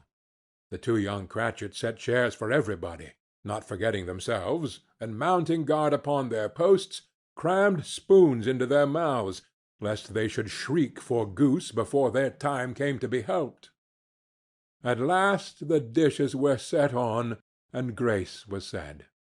It was succeeded by a breathless pause, as Mrs. Cratchit, looking slowly all along the carving-knife, prepared to plunge it in the breast. But when she did, and when the long-expected gush of stuffing issued forth, one murmur of delight arose all round the board, and even Tiny Tim, excited by the two young Cratchits, beat on the table with the handle of his knife, and feebly cried, "Hurrah!" There was never such a goose. Bob said he didn't believe there ever was such a goose cooked. Its tenderness and flavor, size and cheapness, were the themes of universal admiration. Eked out by apple sauce and mashed potatoes, it was a sufficient dinner for the whole family. Indeed, as Mrs. Cratchit said with great delight, surveying one small atom of a bone upon the dish, they hadn't ate it all at last. Yet every one had had enough, and the youngest Cratchits in particular were steeped in sage and onion to the eyebrows.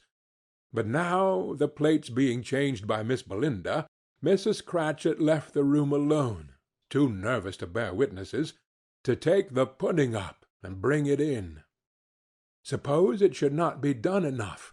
Suppose it should break in turning out?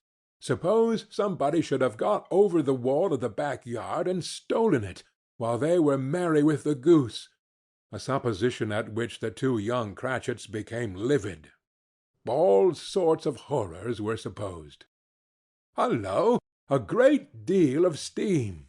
The pudding was out of the copper. A smell like a washing-day. That was the cloth. A smell like an eating-house and a pastry-cook's next door to each other, with a laundress's next door to that. That was the pudding. In half a minute Mrs. Cratchit entered, flushed but smiling proudly, with the pudding, like a speckled cannon-ball, so hard and firm, blazing in half a quartern of ignited brandy, and bedight with Christmas holly stuck into the top. Oh, a wonderful pudding! Bob Cratchit said, and calmly too, that he regarded it as the greatest success achieved by Mrs. Cratchit since their marriage. Mrs. Cratchit said that now the weight was off her mind, she would confess that she had her doubts about the quantity of flour. Everybody had something to say about it, but nobody said or thought it was at all a small pudding for a large family. It would have been flat heresy to do so. Any Cratchit would have blushed to hint at such a thing.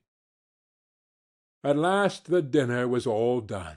The cloth was cleared, the hearth swept, and the fire made up.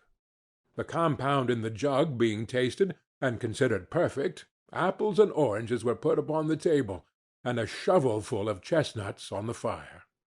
Then all the Cratchit family drew round the hearth, in what Bob Cratchit called a circle, meaning half a one, and at Bob Cratchit's elbow stood the family display of glass, 2 tumblers, and a custard cup without a handle. These held the hot stuff from the jug, however, as well as golden goblets would have done, and Bob served it out with beaming looks, while the chestnuts on the fire sputtered and cracked noisily. Then Bob proposed. "A Merry Christmas to us all, my dears. God bless us," which all the family re-echoed. "God bless us, every one," said Tiny Tim, the last of all. He sat very close to his father's side upon his little stool. Bob held his withered little hand in his, as if he loved the child, and wished to keep him by his side, and dreaded that he might be taken from him. "Spirit," said Scrooge, with an interest he had never felt before, "tell me if Tiny Tim will live." "I see a vacant seat," replied the ghost, "in the poor chimney-corner, and a crutch without an owner, carefully preserved. If these shadows remain unaltered by the future, the child will die." "No, no," said Scrooge. "Oh, no, kind spirit! Say he will be spared." "If these shadows remain unaltered by the future, another of my race," returned the ghost, "will find him here. What then? If he be like to die, he had better do it, and decrease the surplus population." Scrooge hung his head to hear his own words quoted by the spirit, and was overcome with penitence and grief. "Man," said the ghost, If man you be in heart, not adamant, forbear that wicked cant until you have discovered what the surplus is, and where it is. Will you decide what men shall live, what men shall die? It may be that in the sight of heaven you are more worthless and less fit to live than millions like this poor man's child. O God! To hear the insect on the leaf pronouncing on the too much life among his hungry brothers in the dust. Scrooge bent before the ghost's rebuke, and trembling cast his eyes upon the ground. But he raised them speedily on hearing his own name.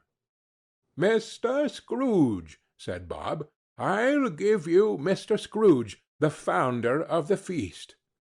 "The founder of the feast, indeed!" cried Mrs. Cratchit, reddening. "I wish I had him here. I'd give him a piece of my mind to feast upon, and I'd hope he'd have a good appetite for it." "My dear," said Bob, "the children! Christmas Day!" "It should be a Christmas Day, I am sure," said she, "on which one drinks the health of such an odious, stingy, hard, unfeeling man as Mr. Scrooge. You know he is, Robert. Nobody knows it better than you do, poor fellow." "My dear," was Bob's mild answer, "Christmas Day." "I'll drink his health for your sake, and the day's," said Mrs. Cratchit, "not for his. Long life to him! A Merry Christmas and a Happy New Year! He'll be very merry and very happy, I have no doubt." The children drank the toast after her. It was the first of their proceedings which had no heartiness. Tiny Tim drank it last of all, but he didn't care twopence for it. Scrooge was the ogre of the family. The mention of his name cast a dark shadow on the party, which was not dispelled for full 5 minutes. After it had passed away, they were 10 times merrier than before, from the mere relief of Scrooge the Baleful being done with. Bob Cratchit told them how he had a situation in his eye for Master Peter, which would bring in, if obtained, full 5 and 6pence weekly. The 2 young Cratchits laughed tremendously at the idea of Peter's being a man of business, and Peter himself looked thoughtfully at the fire from between his collars, as if he were deliberating what particular investments he should favor when he came into the receipt of that bewildering income. Martha, who was a poor apprentice at a milliner's, then told them what kind of work she had to do, and how many hours she worked at a stretch, and how she meant to lie abed to-morrow morning for a good long rest, to-morrow being a holiday she passed at home. Also, how she had seen a countess and a lord some days before, and how the lord was much about as tall as Peter, at which Peter pulled up his collar so high that you couldn't have seen his head if you had been there. All this time the chestnuts and the jug went round and round, and by they had a song, about a lost child travelling in the snow, from Tiny Tim, who had a plaintive little voice, and sang it very well indeed. There was nothing of high mark in this. They were not a handsome family. They were not well dressed. Their shoes were far from waterproof. Their clothes were scanty, and Peter might have known, or very likely did, the inside of a pawnbroker's.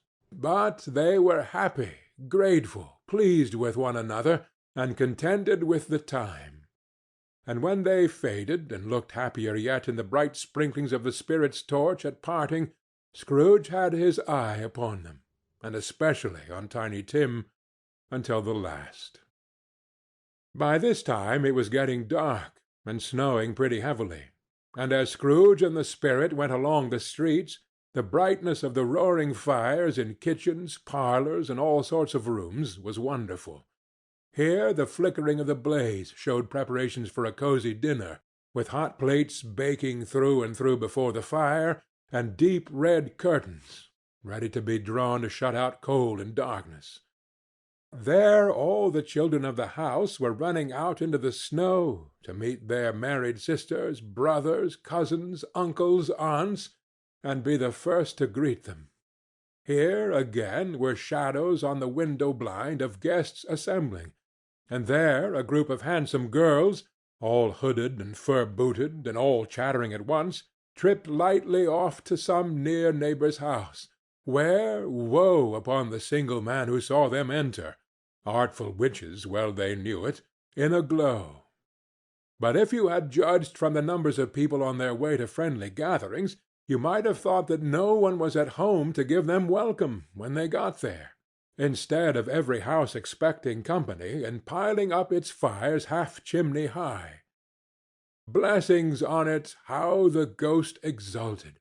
How it bared its breadth of breast, and opened its capacious palm, and floated on, outpouring with a generous hand its bright and harmless mirth on everything within its reach. The very lamplighter, who ran on before, dotting the dusky street with specks of light, and who was dressed to spend the evening somewhere, laughed out loudly as the spirit passed, though little kenned the lamplighter that he had any company but Christmas. And now, without a word of warning from the ghost, they stood upon a bleak and desert moor, where monstrous masses of rude stone were cast about as though it were the burial-place of giants, and water spread itself wheresoever it listed, or would have done so, but for the frost that held it prisoner, and nothing grew but moss and furze, and coarse rank grass. Down in the west the setting sun had left a streak of fiery red, which glared upon the desolation for an instant like a sullen eye, and frowning lower, lower, lower yet, was lost in the thick gloom of darkest night. "What place is this?" asked Scrooge. "A place where miners live, who labor in the bowels of the earth," returned the spirit. "But they know me. See!" A light shone from the window of a hut, and swiftly they advanced towards it. Passing through the wall of mud and stone, they found a cheerful company assembled round a glowing fire. An old man and woman, with their children and their children's children, and another generation beyond that, all decked out gaily in their holiday attire. The old man, in a voice that seldom rose above the howling of the wind upon the barren waste, was singing them a Christmas song. It had been a very old song when he was a boy, and from time to time they all joined in the chorus. So surely as they raised their voices, the old man got quite blithe and loud, and so surely as they stopped, his vigor sank again. The spirit did not tarry here, but bade Scrooge hold his robe, and passing on above the moor, sped whither? Not to see, to sea. To Scrooge's horror, looking back, he saw the last of the land, a frightful range of rocks, behind them, and his ears were deafened by the thundering of water, as it rolled and roared and raged among the dreadful caverns it had worn, and fiercely tried to undermine the earth. Built upon a dismal reef of sunken rocks, some league or so from shore, on which the waters chafed and dashed the wild year through, there stood a solitary lighthouse. Great heaps of seaweed clung to its base, and storm-birds, born of the wind, one might suppose, as seaweed of the water, rose and fell about it like the waves they skimmed. But even here 2 men who watched the light had made a fire, that through the loophole in the thick stone wall shed out a ray of brightness on the awful sea. Joining their horny hands over the rough table at which they sat, they wished each other Merry Christmas in their can of grog. And one of them, the elder too, with his face all damaged and scarred with hard weather as the figurehead of an old ship might be, struck up a sturdy song that was like a gale in itself. Again the ghost sped on, above the black and heaving sea. On, until, being far away, as he told Scrooge, from any shore, they lighted on a ship. They stood beside the helmsman at the wheel, the lookout in the bow, the officers who had the watch. Dark, ghostly figures in their several stations, but every man among them hummed a Christmas tune, or had a Christmas thought, or spoke below his breath to his companion of some bygone Christmas day, with homeward hopes belonging to it. And every man on board, waking or sleeping, good or bad, had had a kinder word for another on that day than on any day in the year, and had shared to some extent in its festivities, and had remembered those he cared for at a distance, and had known that they delighted to remember him. It was a great surprise to Scrooge, while listening to the moaning of the wind, and thinking what a solemn thing it was to move on through the lonely darkness over an unknown abyss, whose depths were secrets as profound as death. It was a great surprise to Scrooge, while thus engaged, to hear a hearty laugh. It was a much greater surprise to Scrooge to recognize it as his own nephew's, and to find himself in a bright, dry, gleaming room, with the spirit standing smiling by his side, and looking at that same nephew with approving affability. "Ha, ha, ha, ha, ha!" laughed Scrooge's nephew. "Ha, ha, ha, ha, ha!" If you should happen by any unlikely chance to know a man more blessed in a laugh than Scrooge's nephew, all I can say is I should like to know him too. Introduce him to me, and I'll cultivate his acquaintance. It is a fair, even-handed, noble adjustment of things, that while there is infection and disease and sorrow, there is nothing in the world so irresistibly contagious as laughter and good humor. When Scrooge's nephew laughed in his way, holding his sides, rolling his head, and twisting his face into the most extravagant contortions, Scrooge's niece, by marriage, laughed as heartily as he, and their assembled friends, being not a bit behindhand, roared out lustily, "Ha, ha, ha, ha, ha!" "He said that Christmas was a humbug, as I live!" cried Scrooge's nephew. "He believed it, too." "More shame for him, Fred," said Scrooge's niece, indignantly. "Bless those women, they never do anything by halves. They are always in earnest." She was very pretty, exceedingly pretty, with a dimpled, surprised-looking, capital face, a ripe little mouth that seemed made to be kissed, as no doubt it was, all kinds of good little dots about her chin that melted into one another when she laughed, and the sunniest pair of eyes you ever saw in any little creature's head. Altogether she was what you would have called provoking, you know, but satisfactory, too. Oh, perfectly satisfactory. "He's a comical old fellow," said Scrooge's nephew. "That's the truth, and not so pleasant as he might be. However, his offences carry their own punishment, and I have nothing to say against him." "I'm sure he's very rich, Fred," hinted Scrooge's niece. "At least you always tell me so." "What of that, my dear?" said Scrooge's nephew. "His wealth is of no use to him. He don't do any good with it. He don't make himself comfortable with it. He hasn't the satisfaction of thinking that he is ever going to benefit us with it." "I have no patience with him," observed Scrooge's niece. Scrooge's niece's sisters, and all the other ladies, expressed the same opinion. "Oh, I have," said Scrooge's nephew. "I am sorry for him. I couldn't be angry with him if I tried. Who suffers by his ill whims? Himself, always. Here he takes it into his head to dislike us, and he won't come and dine with us. What's the consequence? He don't lose much of a dinner."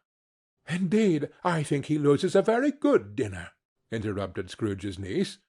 Everybody else said the same, and they must be allowed to have been competent judges, because they had just had dinner, and, with the dessert upon the table, were clustered round the fire by lamplight. "Well, I'm very glad to hear it," said Scrooge's nephew, "because I haven't great faith in these young housekeepers. What do you say, Topper?"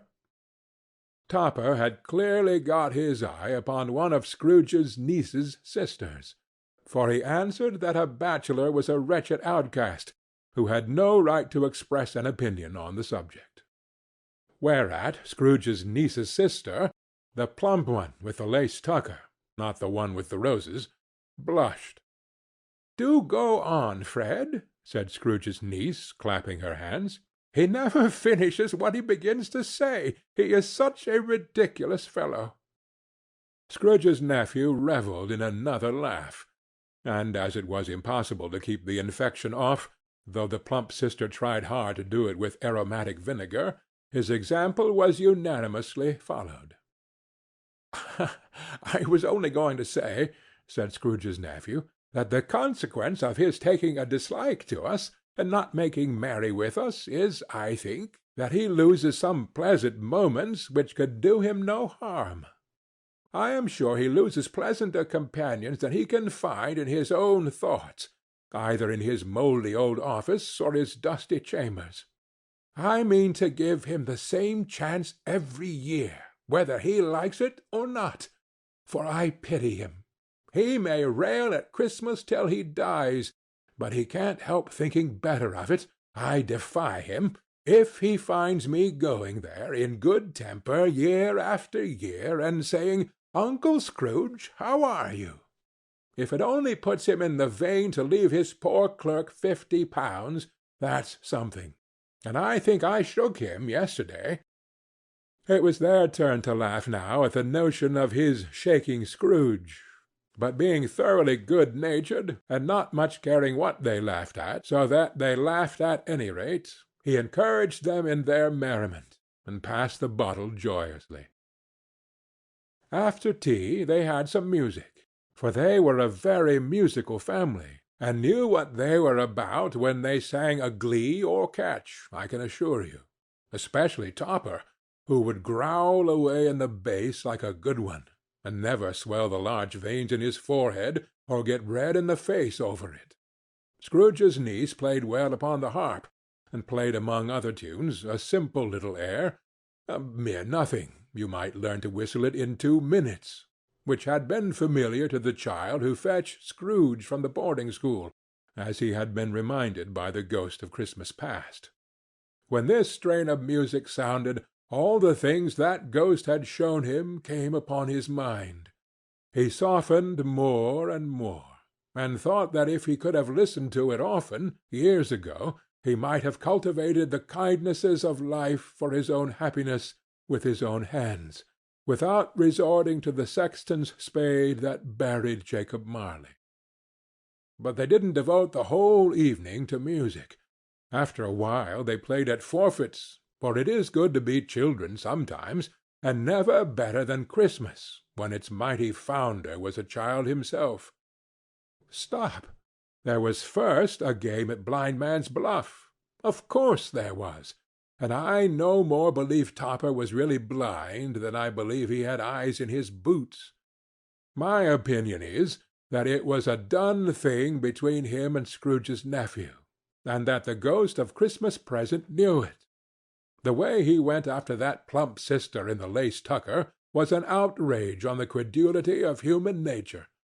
Knocking down the fire-irons, tumbling over the chairs, bumping against the piano, smothering himself among the curtains, wherever she went, there went he. He always knew where the plump sister was. He wouldn't catch anybody else.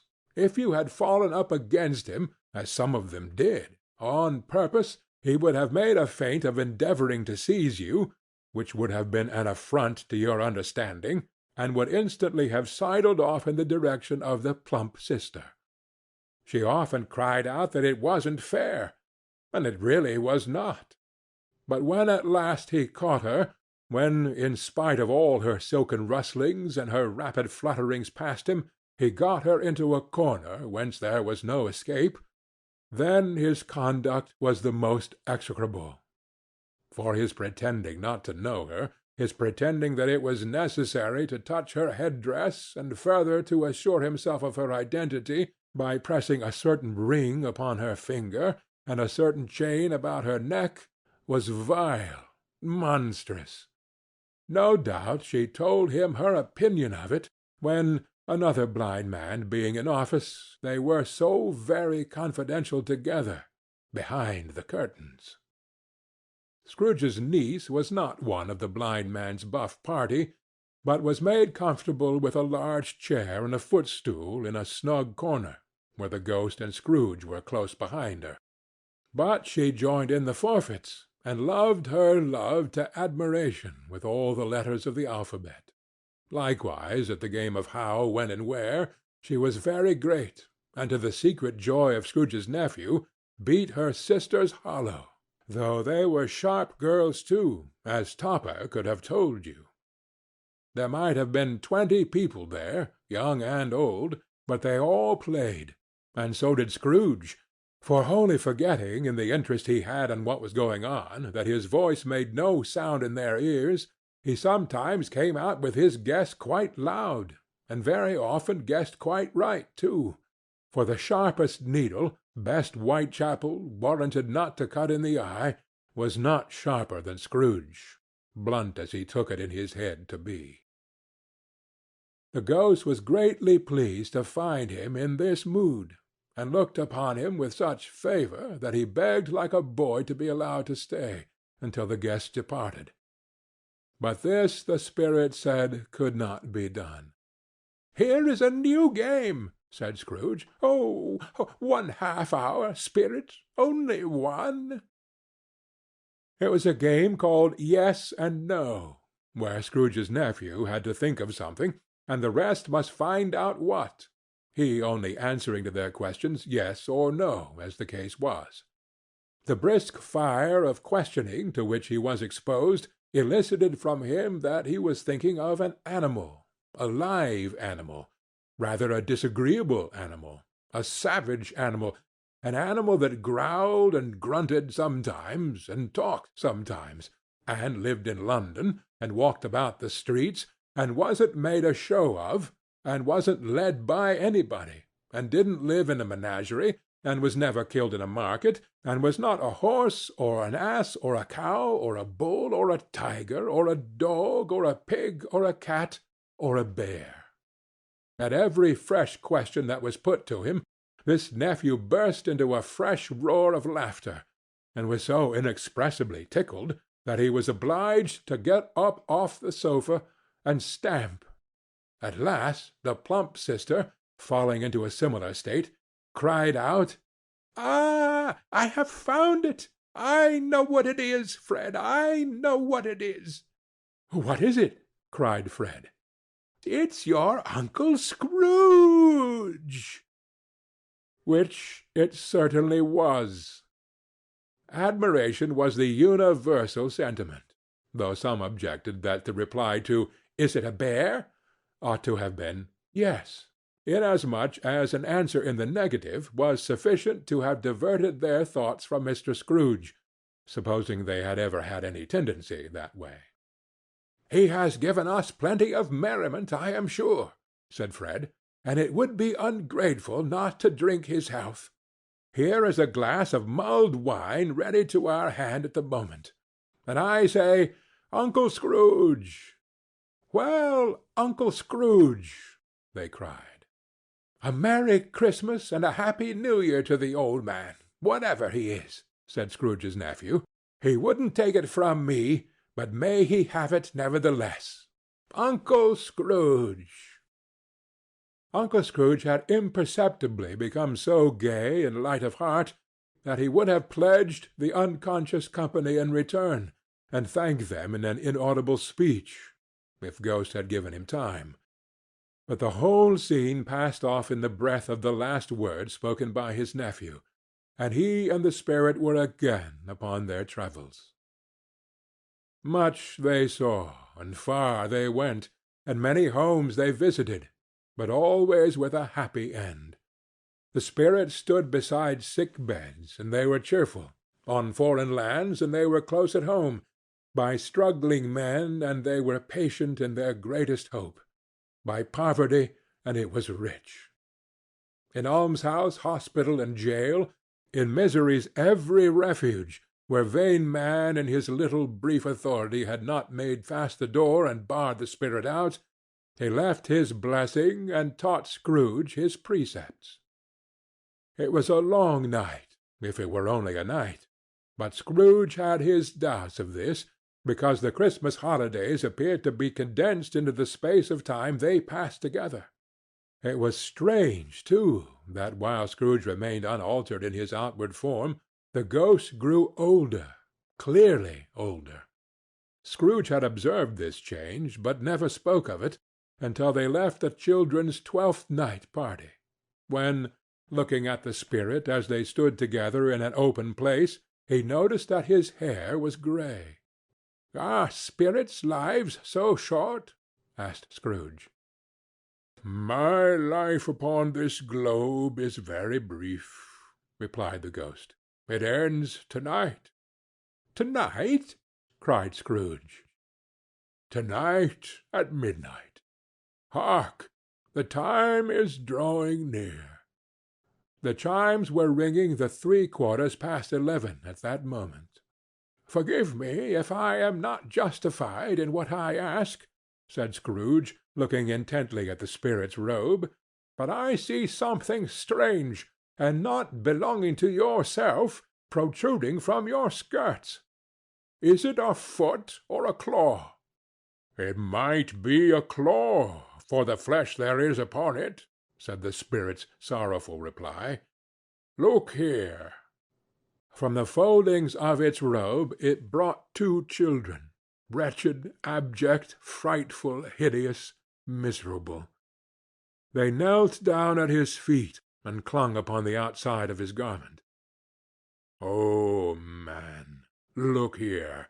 Look down here!" exclaimed the ghost. They were a boy and a girl, yellow, meagre, ragged, scowling, wolfish, but prostrate, too, in their humility. Where graceful youth should have filled their features out and touched them with its freshest tints, a stale and shriveled hand, like that of age, had pinched and twisted them and pulled them into shreds. Where angels might have sat enthroned, devils lurked and glared out menacing. No change, no degradation, no perversion of humanity, in any grade, through all the mysteries of wonderful creation, has monsters half so horrible and dread. Scrooge started back, appalled. Having them shown to him in this way, he tried to say they were fine children, but the words choked themselves rather than be parties to a lie of such enormous magnitude. "Spirit! Are they yours?" Scrooge could say no more. "They are man's," said the spirit, looking down upon them, "and they cling to me, appealing from their fathers. This boy is ignorance. This girl is want. Beware them both, and all of their degree, but most of all beware this boy, for on his brow I see that written which is doom, unless the writing be erased. Deny it!" cried the spirit, stretching out his hand towards the city. "Slander those who tell it ye. Admit it for your factious purposes, and make it worse, and bide the end." "Have you no refuge or resource?"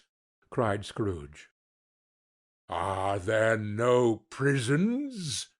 said the spirit, turning on him for the last time with his own words. "Are there no workhouses?"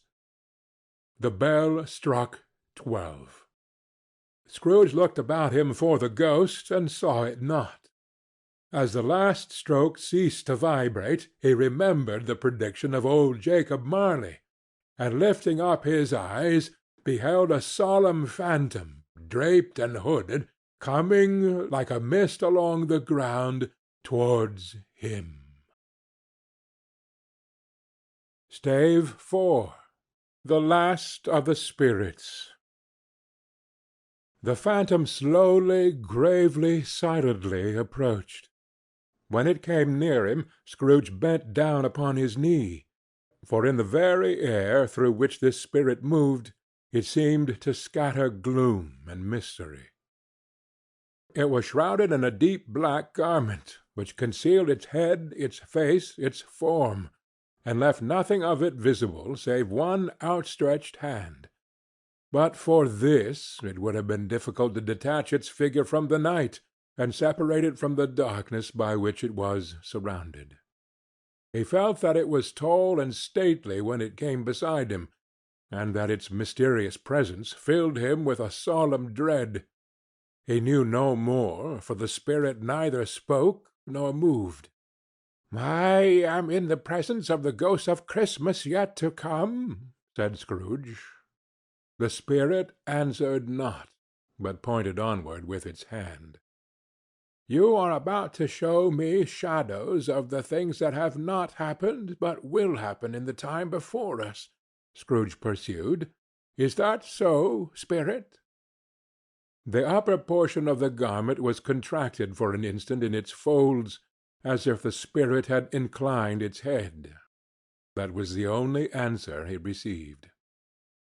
Although well used to ghostly company by this time, Scrooge feared the silent shape so much that his legs trembled beneath him, and he found that he could hardly stand when he prepared to follow it.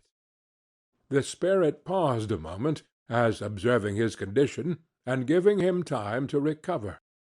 But Scrooge was all the worse for this.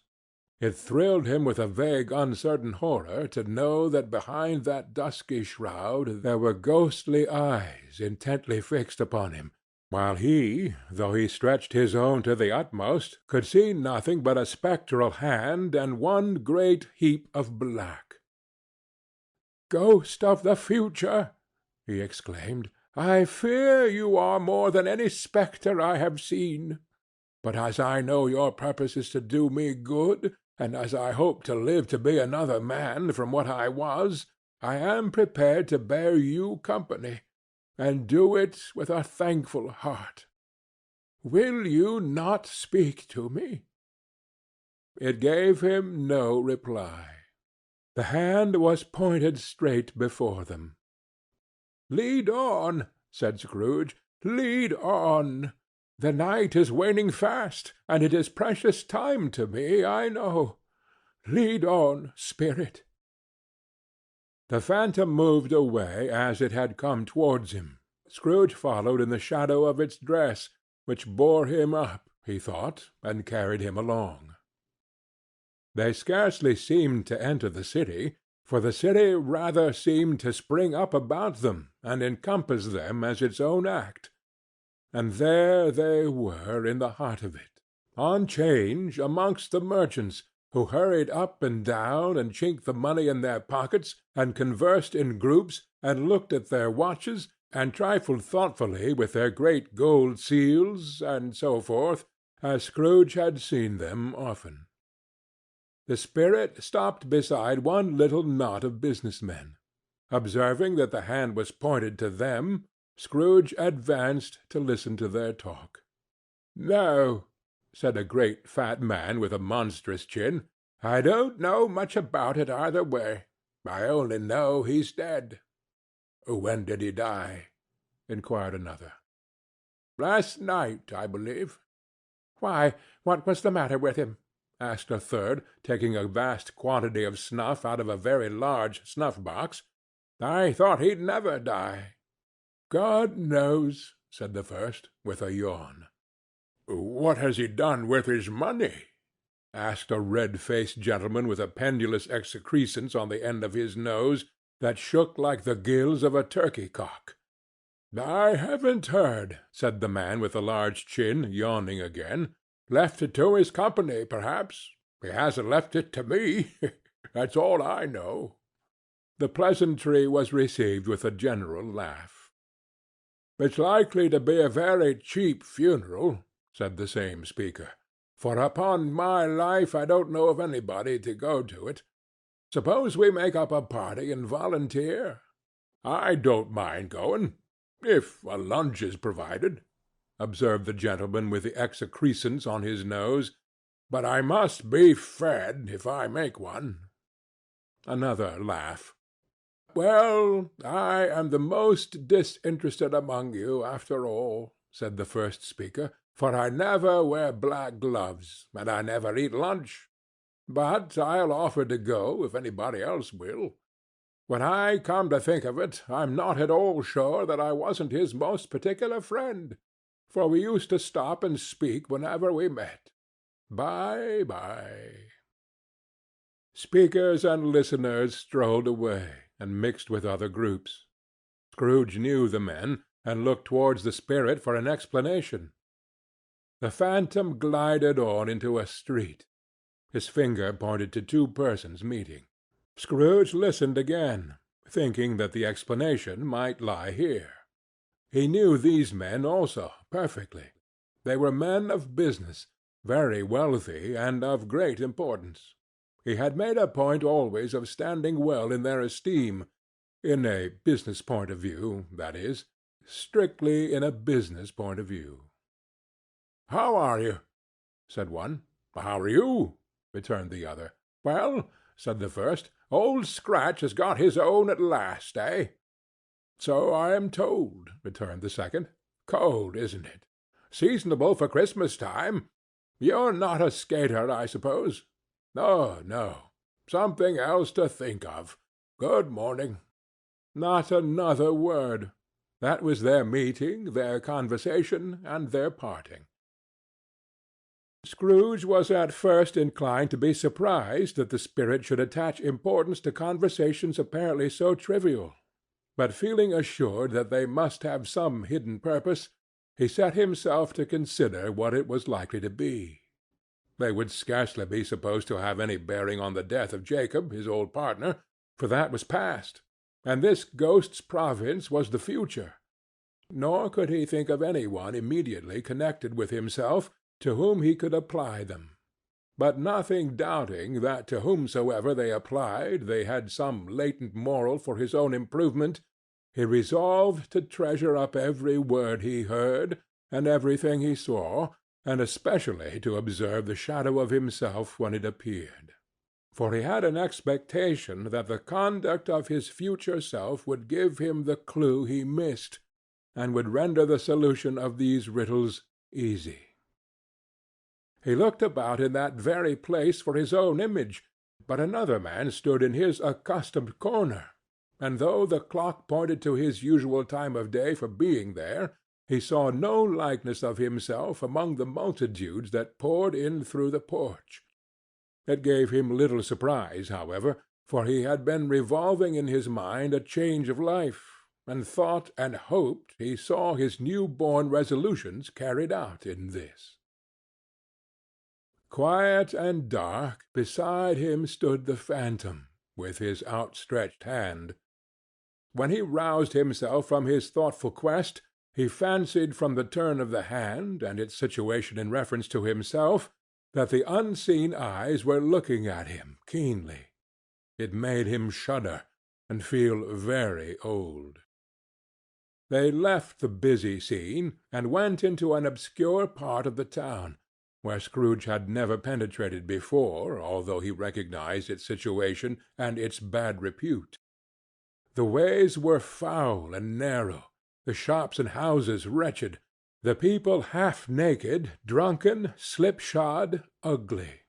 Alleys and archways, like so many cesspools, disgorged their offences of smell and dirt and life upon the straggling streets, and the whole quarter reeked with crime, with filth and misery. Far in this den of infamous resort there was a low-browed beetling shop below a penthouse roof, where iron, old rags, bottles, bones, and greasy offal were brought. Upon the floor within were piled up heaps of rusty keys, nails, chains, hinges, files, scales, weights, and refuse iron of all kinds. Secrets that few would like to scrutinize were bred and hidden in mountains of unseemly rags, masses of corrupted fat, and sepulchres of bones. Sitting in among the wares he dealt in, by a charcoal stove made of old bricks, was a grey-haired rascal nearly 70 years of age, who had screened himself from the cold air without by a frowsy curtaining of miscellaneous tatters hung upon a line, and smoked his pipe in all the luxury of calm retirement. Scrooge and the phantom came into the presence of this man just as a woman with a heavy bundle slunk into the shop. But she had scarcely entered when another woman, similarly laden, came in too, and she was closely followed by a man in faded black, who was no less startled by the sight of them than they had been upon the recognition of each other. After a short period of blank astonishment, in which the old man with the pipe had joined them, they all three burst into a laugh. "Let the charwoman alone to be the first," cried she who had entered first. "Let the laundress alone to be the second, and let the undertaker's man alone to be the third. Look here, old Joe, here's a chance, if we haven't all three met here without meaning it." "You couldn't have met in a better place," said old Joe, removing his pipe from his mouth. "Come into the parlour. You were made free of it long ago, you know, and the other two ain't strangers. Stop till I shut the door of the shop. Ah, how it squeaks! There ain't such a rusty bit of metal in the place as its own hinges, I believe, and I'm sure there's no such old bones here as mine. We're all suitable to our calling. We're well matched. Come into the parlour. Come into the parlour." The parlour was the space between the screen of rags. The old man raked the fire together with an old stair-rod, and having trimmed his smoky lamp, for it was night, with the stem of his pipe, put it in his mouth again. While he did this, the woman who had already spoken threw her bundle on the floor, and sat down in a flaunting manner on a stool, crossing her elbows on her knees, and looking with a bold defiance at the other two. "What odds, then? What odds, Mrs. Dilber?" said the woman. "Every person has a right to take care of themselves. He always did." "That's true, indeed," said the laundress. "No man more so." "Why, then, don't stand staring as if you was afraid, woman. Who's the wiser? We're not going to pick holes in each other's coats, I suppose." "No, indeed," said Mrs. Dilber and the man together. "We should hope not." "Very well, then," cried the woman. "That's enough. Who's the worse for the loss of a few things like these? Not a dead man, I suppose." "No, indeed," said Mrs. Dilber.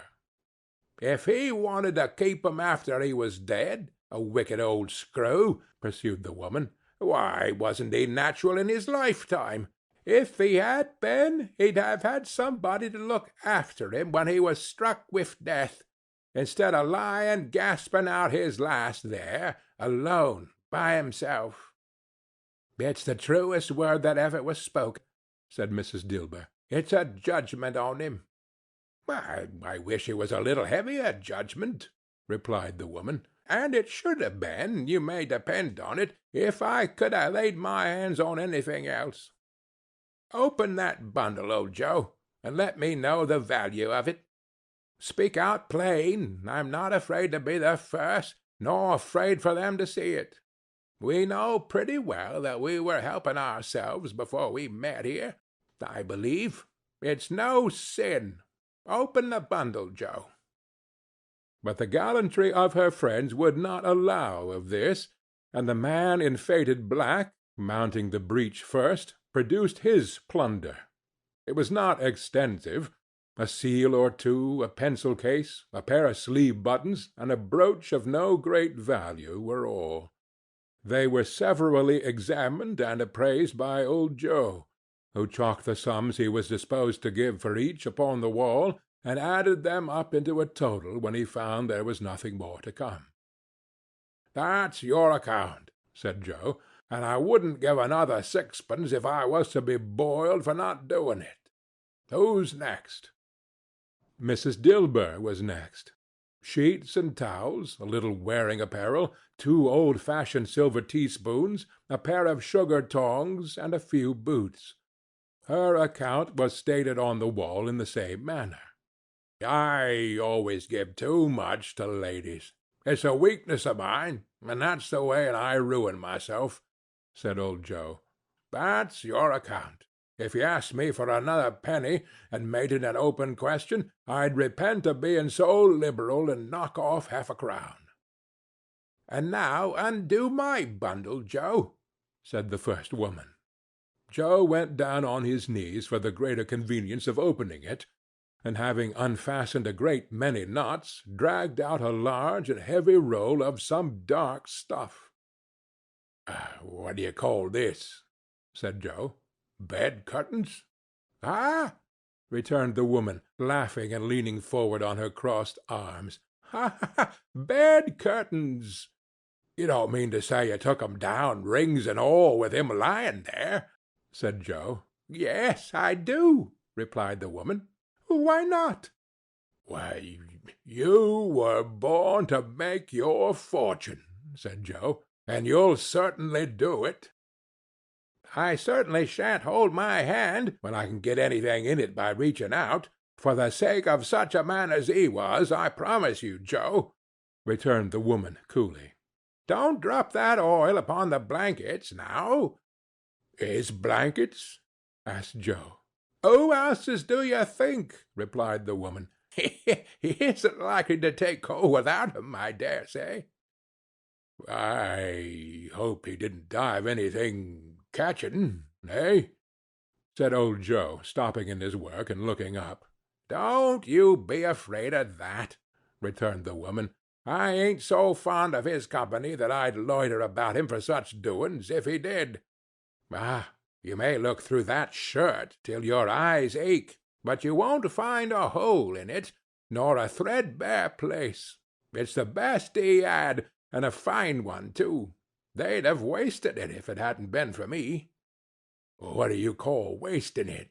asked old Joe. "Putting it on him to be buried in, to be sure," replied the woman with a laugh. "Somebody was fool enough to do it, but I took it off again. If calico ain't good enough for such a purpose, it isn't good enough for anything. It's quite as becoming to the body. He can't look uglier than he did in that one." Scrooge listened to this dialogue in horror.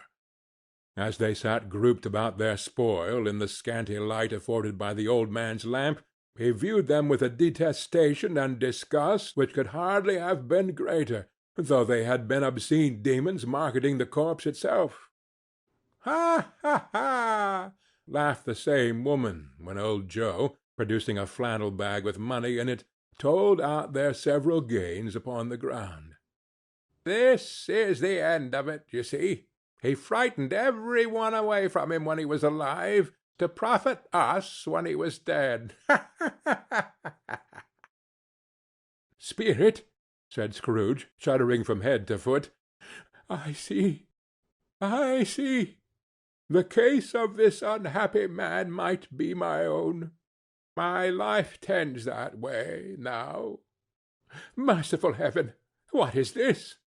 He recoiled in terror, for the scene had changed, and now he almost touched a bed, a bare uncurtained bed, on which, beneath a ragged sheet, there lay a something covered up, which, though it was dumb, announced itself in awful language.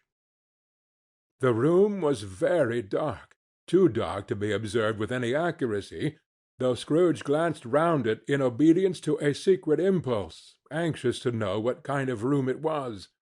A pale light, rising in the outer air, fell straight upon the bed, and on it, plundered and bereft, unwatched, unwept, uncared for, was the body of this man. Scrooge glanced towards the phantom. Its steady hand was pointed to the head. The cover was so carelessly adjusted that the slightest raising of it, the motion of a finger upon Scrooge's part, would have disclosed the face. He thought of it, felt how easy it would be to do, and longed to do it, but had no more power to withdraw the veil than to dismiss the spectre at his side. O cold, cold, rigid, dreadful death, set up thine altar here, and dress it with such terrors as thou hast at thy command, for this is thy dominion. But of the loved, revered, and honored head thou canst not turn one hair to thy dread purposes, and make one feature odious. It is not that the hand is heavy, and will fall down when released. It is not that the heart and pulse are still, but that the hand was open, generous, and true, the heart brave, warm, and tender, and the pulse a man's. Strike, Shadow, strike, and see his good deeds springing from the wound to sow the world with life immortal. No voice pronounced these words in Scrooge's ears, and yet he heard them when he looked upon the bed. He thought if this man could be raised up now, what would be his foremost thoughts? Avarice, hard-dealing, griping cares? They have brought him a rich end, truly. He lay in the dark, empty house, with not a man, a woman, or a child to say that he was kind to me in this or that, and for the memory of one kind word I will be kind to him. A cat was tearing at the door, and there was a sound of gnawing rats beneath the hearthstone. What they wanted in the room of death, and why they were so restless and disturbed, Scrooge did not dare to think. "Spirit," he said, "this is a fearful place. In leaving it, I shall not leave its lesson. Trust me. Let us go." Still the ghost pointed with an unmoved finger to the head. "I understand you," Scrooge returned, "and I would do it if I could. But I have not the power, Spirit. I have not the power." Again it seemed to look upon him. "If there is any person in the town who feels emotion caused by this man's death," said Scrooge, quite agonized, "show that person to me, Spirit. I beseech you." The phantom spread its dark robe before him for a moment like a wing, and withdrawing it revealed a room by daylight, where a mother and her children were. She was expecting some one, and with anxious eagerness, for she walked up and down the room, started at every sound, looked out from the window, glanced at the clock, tried but in vain to work with her needle, and could hardly bear the voices of the children in their play. At length the long-expected knock was heard. She hurried to the door and met her husband, a man whose face was careworn and depressed, though he was young. There was a remarkable expression in it now, a kind of serious delight of which he felt ashamed, and which he struggled to repress. He sat down to the dinner that had been hoarding for him by the fire, and when she asked him faintly what news, which was not until after a long silence, he appeared embarrassed how to answer. "Is it good," she said, "or bad?" to help him. "Bad," he answered. "We are quite ruined?" "No, there is hope yet, Caroline." "If he relents," she said, amazed, "there is? Nothing is past hope, if such a miracle has happened." "He is past relenting," said her husband. "He is dead." She was a mild and patient creature if her face spoke truth, but she was thankful in her soul to hear it. and she said so with clasped hands. She prayed forgiveness the next moment, and was sorry, but the first was the emotion of her heart. What the half-drunken woman whom I told you of last night said to me, when I tried to see him and obtain a week's delay, and what I thought was a mere excuse to avoid me, turns out to have been quite true. He was not only very ill, but dying then.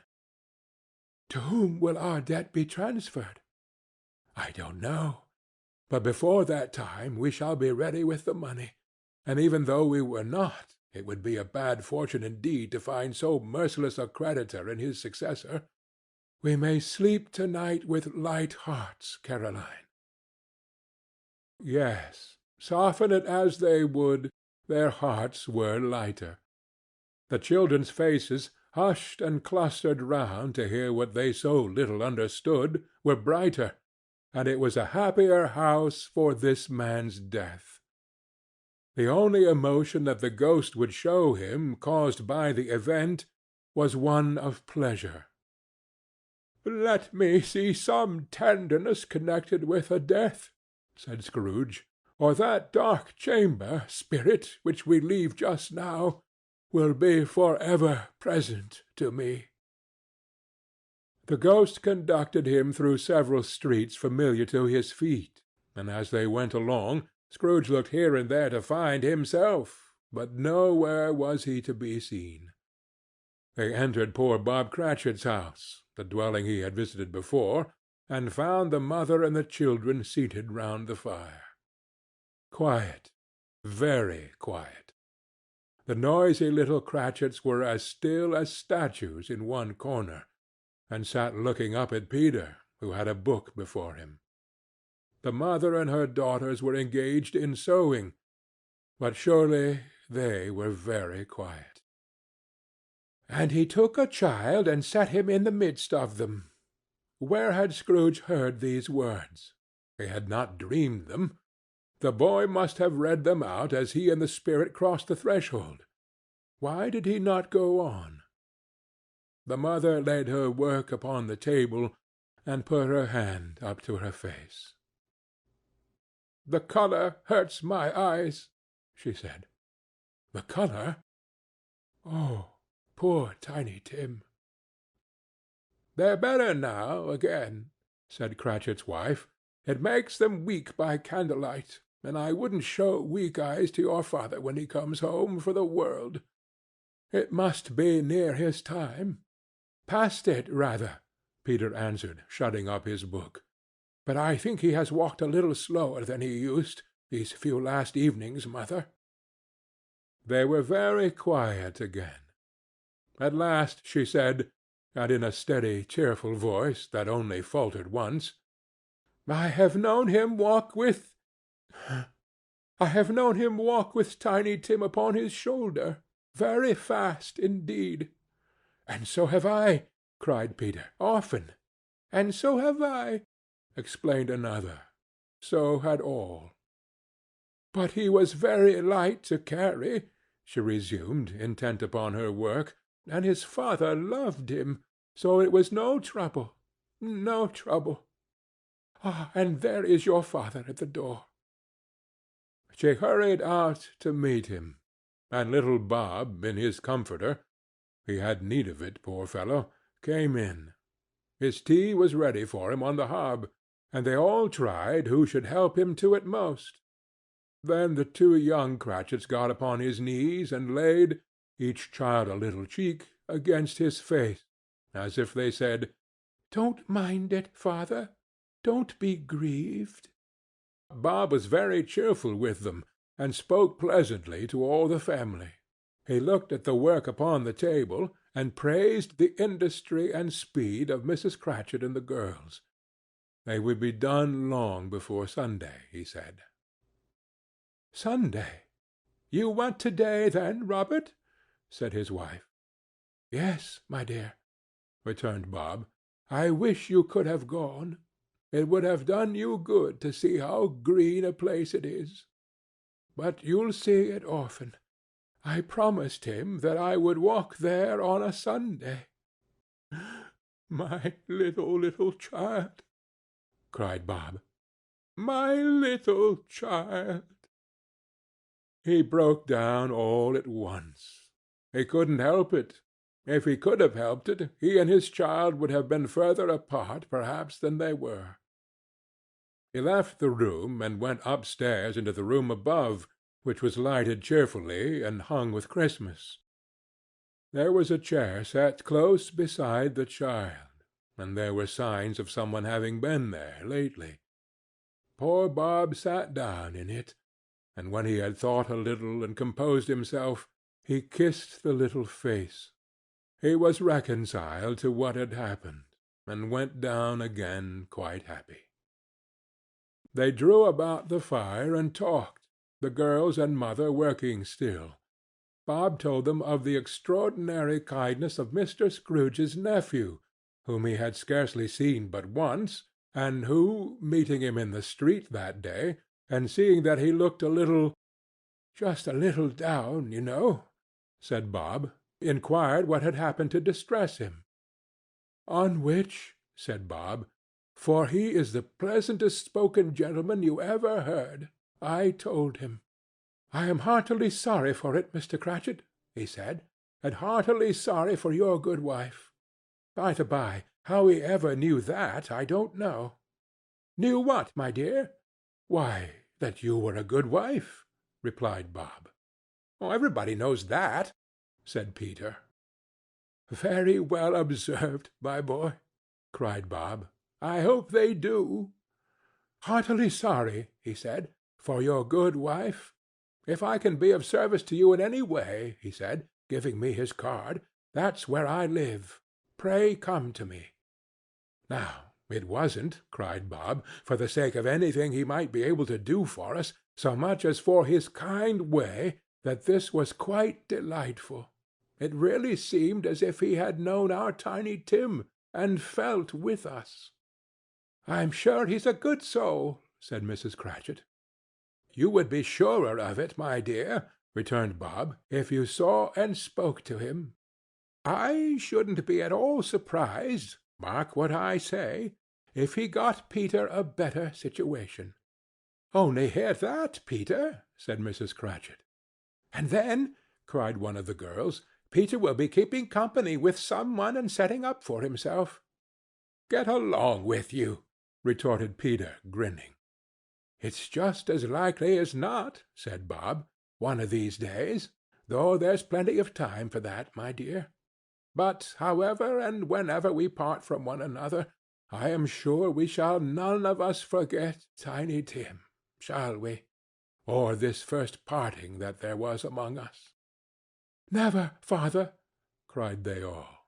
And I know, said Bob, I know, my dears, that when we recollect how patient and how mild he was, although he was a little child, we shall not quarrel easily among ourselves, and forget poor Tiny Tim in doing it. No, never, father, they all cried again.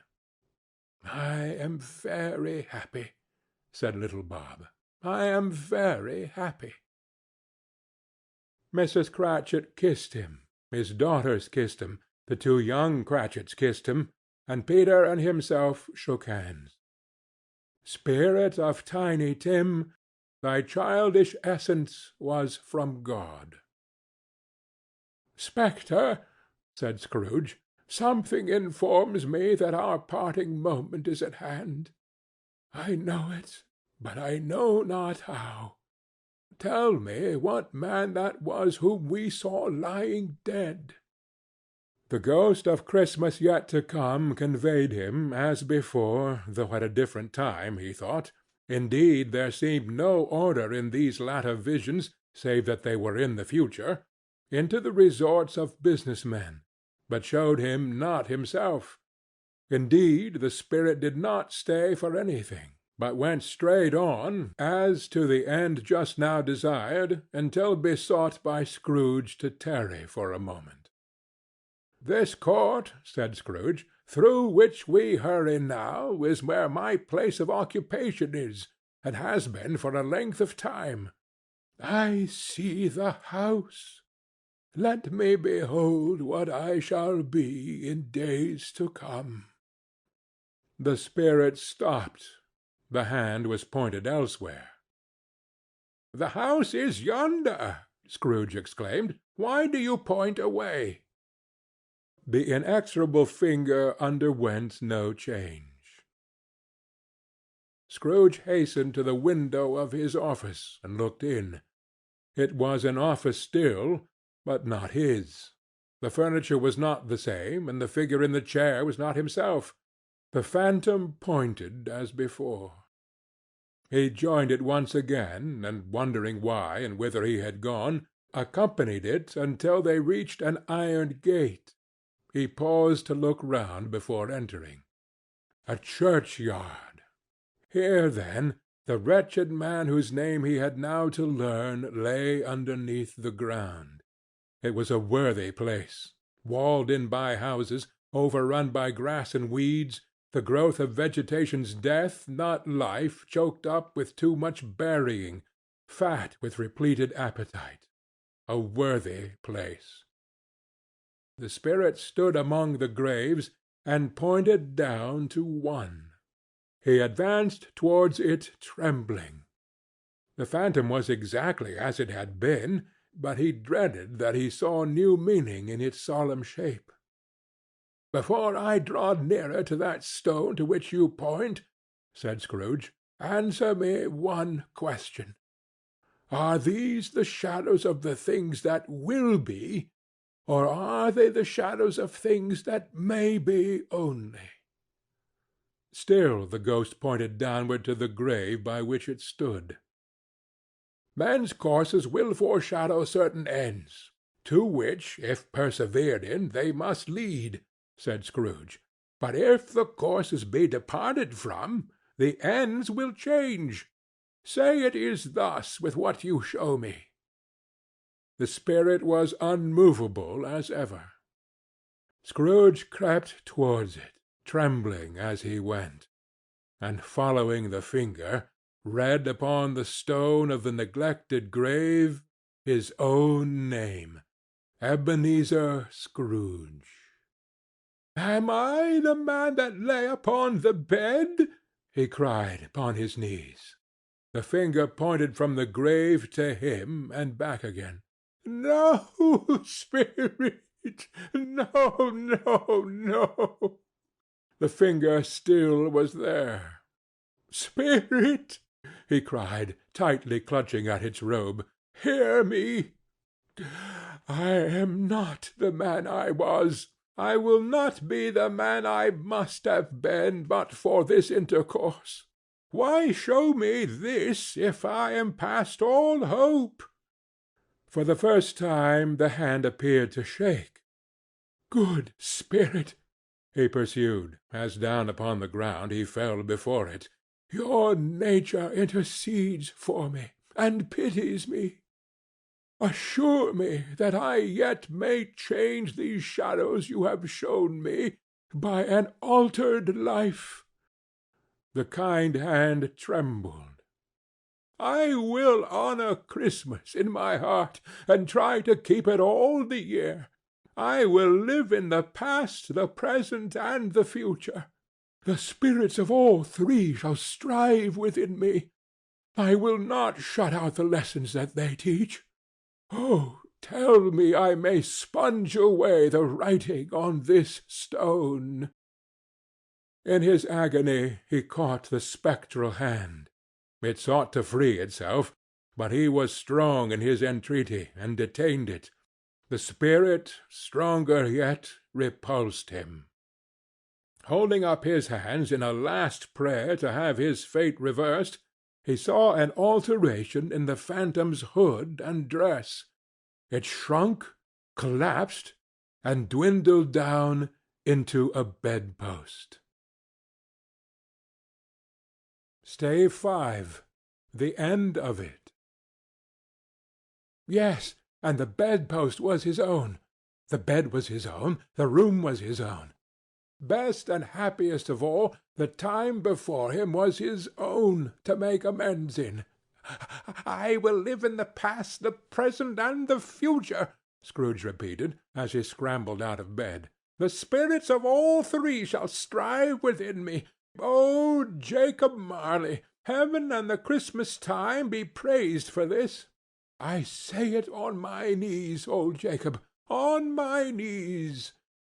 He was so fluttered and so glowing with his good intentions that his broken voice would scarcely answer to his call. He had been sobbing violently in his conflict with the spirit, and his face was wet with tears. "They are not torn down," cried Scrooge, folding one of his bed-curtains in his arms. "They are not torn down, rings and all. They are here. I am here. The shadows of the things that would have been may be dispelled. They will be. I know they will." His hands were busy with his garments all this time, turning them inside out, putting them on upside down, tearing them, mislaying them, making them parties to every kind of extravagance. I don't know what to do," cried Scrooge, laughing and crying in the same breath, and making a perfect raccoon of himself with his stockings. "I am light as a feather. I am as happy as an angel. I am merry as a schoolboy. I am as giddy as a drunken man. A Merry Christmas to everybody. A Happy New Year to all the world. Hello there! Hello!" He had frisked into the sitting-room, and was now standing there, perfectly winded. "There's the saucepan that the gruel was in," cried Scrooge, starting off again and going round the fireplace. "There's the door by which the ghost of Jacob Marley entered. There's the corner where the ghost of Christmas Present sat. Oh, there's the window where I saw the wandering spirits. It's all right. It's all true. It all happened. Really, for a man who had been out of practice for so many years, it was a splendid laugh, a most illustrious laugh, the father of a long, long line of brilliant laughs. "I don't know what day of the month it is," said Scrooge. "I don't know how long I've been among the spirits. I don't know anything. I'm quite a baby. Never mind. I don't care. I'd rather be a baby. Hello! Whoop! Hello there!" He was checked in his transports by the churches ringing out the lustiest peals he had ever heard. Clash, clang, hammer! Ding, dong, bell! Bell, dong, ding, hammer, clang, clash! Oh, glorious, glorious! Running to the window, he opened it and put out his head. No fog, no mist, clear, bright, jovial, stirring cold, cold, piping for the blood to dance to, golden sunlight, heavenly sky, sweet fresh air, merry bells. Oh, glorious, glorious! "What's to-day?" cried Scrooge, calling downward to a boy in Sunday clothes, who perhaps had loitered in to look about him. "Aye," returned the boy, with all his might of wonder. "What's to-day, my fine fellow?" said Scrooge. "To-day?" replied the boy. "Why, Christmas Day." "It's Christmas Day," said Scrooge to himself. "I haven't missed it. The spirits have done it all in one night. Oh, they can do anything they like. Of course they can. Of course they can. Hello, hello, my fine fellow." "Hello," returned the boy. "Do you know the poulterers in the next street but one at the corner?"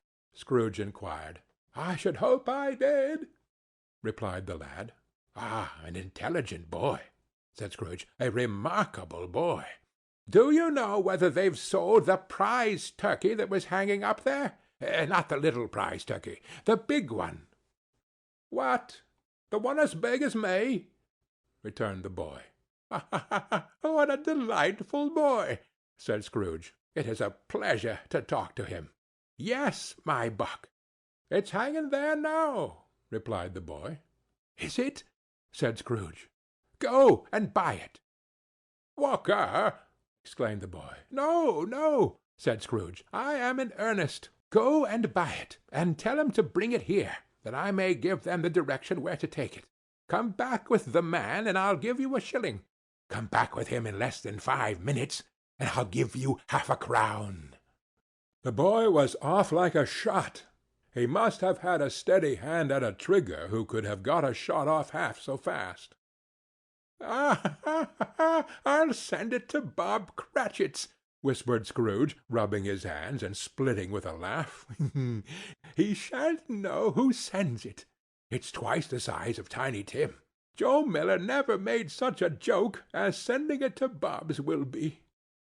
The hand in which he wrote the address was not a steady one, but write it he did, somehow, and went downstairs to open the street door, ready for the coming of the poulterer's man. As he stood there, waiting his arrival, the knocker caught his eye. "I shall love it as long as I live," cried Scrooge, patting it with his hand. "I scarcely ever looked at it before. What an honest expression it has in its face! It's a wonderful knocker. Here's the turkey. Hallo! Whoo! How are you? Merry Christmas!" It was a turkey. It never could have stood upon his legs, that bird. He would have snapped them off short in a minute, like sticks of sealing wax. "It's impossible to carry that to Camden Town," said Scrooge. You must have a cab." The chuckle with which he said this, and the chuckle with which he paid for the turkey, and the chuckle with which he paid for the cab, and the chuckle with which he recompensed the boy, were only to be exceeded by the chuckle with which he sat down breathless in his chair again, and chuckled till he cried. Shaving was not an easy task, for his hand continued to shake very much, and shaving requires attention, even when you don't dance while you're at it. But if he had cut the end of his nose off, he would have put a piece of sticking plaster over it, and been quite satisfied. He dressed himself all in his best, and at last got out into the streets. The people were by this time pouring forth, as he had seen them with the Ghost of Christmas Present, and walking with his hands behind him, Scrooge regarded every one with a delighted smile. He looked so irresistibly pleasant, in a word, that 3 or 4 good-humored fellows said, "Good morning, sir. A Merry Christmas to you." And Scrooge said often afterwards that of all the blithe sounds he had ever heard, those were the blithest in his ears. He had not gone far, when coming on towards him he beheld the portly gentleman who had walked into his counting-house the day before, and said, "Scrooge and Marley's, I believe." It sent a pang across his heart to think how this old gentleman would look upon him when they met, but he knew what path lay straight before him, and he took it. "My dear sir," said Scrooge, quickening his pace, and taking the old gentleman by both his hands, "how do you do? I hope you succeeded yesterday. It was very kind of you. A Merry Christmas to you, sir." "Mr. Scrooge?" "Yes," said Scrooge, "that is my name, and I fear it may not be pleasant to you. Allow me to ask your pardon. And will you have the goodness—" Here Scrooge whispered in his ear. "Lord bless me!" cried the gentleman, as if his breath were taken away. "My dear Mr. Scrooge, are you serious?" "If you please," said Scrooge. "Not a farthing less. A great many back payments are included in it, I assure you. Will you do me that favor?" "My dear sir," said the other, shaking hands with him, I don't know what to say to such munificent—" "Don't say anything, please," retorted Scrooge. "Come and see me. Will you come and see me?" "I will," cried the old gentleman, and it was clear he meant to do it. "Thank'ee," said Scrooge. "I am much obliged to you. I thank you 50 times. Bless you." He went to church, and walked about the streets, and watched the people hurrying to and fro, and patted children on the head, and questioned beggars, and looked down into the kitchens of houses, and up to the windows, and found that everything could yield him pleasure. He had never dreamed that any walk, that anything, could give him so much happiness. In the afternoon he turned his steps towards his nephew's house. He passed the door a dozen times before he had the courage to go up and knock. But he made a dash and did it. "Is your master at home, my dear?" said Scrooge to the girl.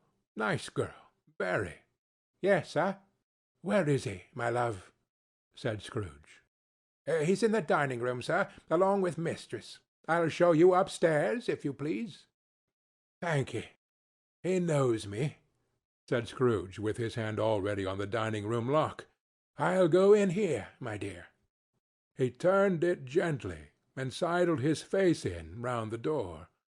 They were looking at the table, which was spread out in great array, for these young housekeepers are always nervous on such points, and like to see that everything is right.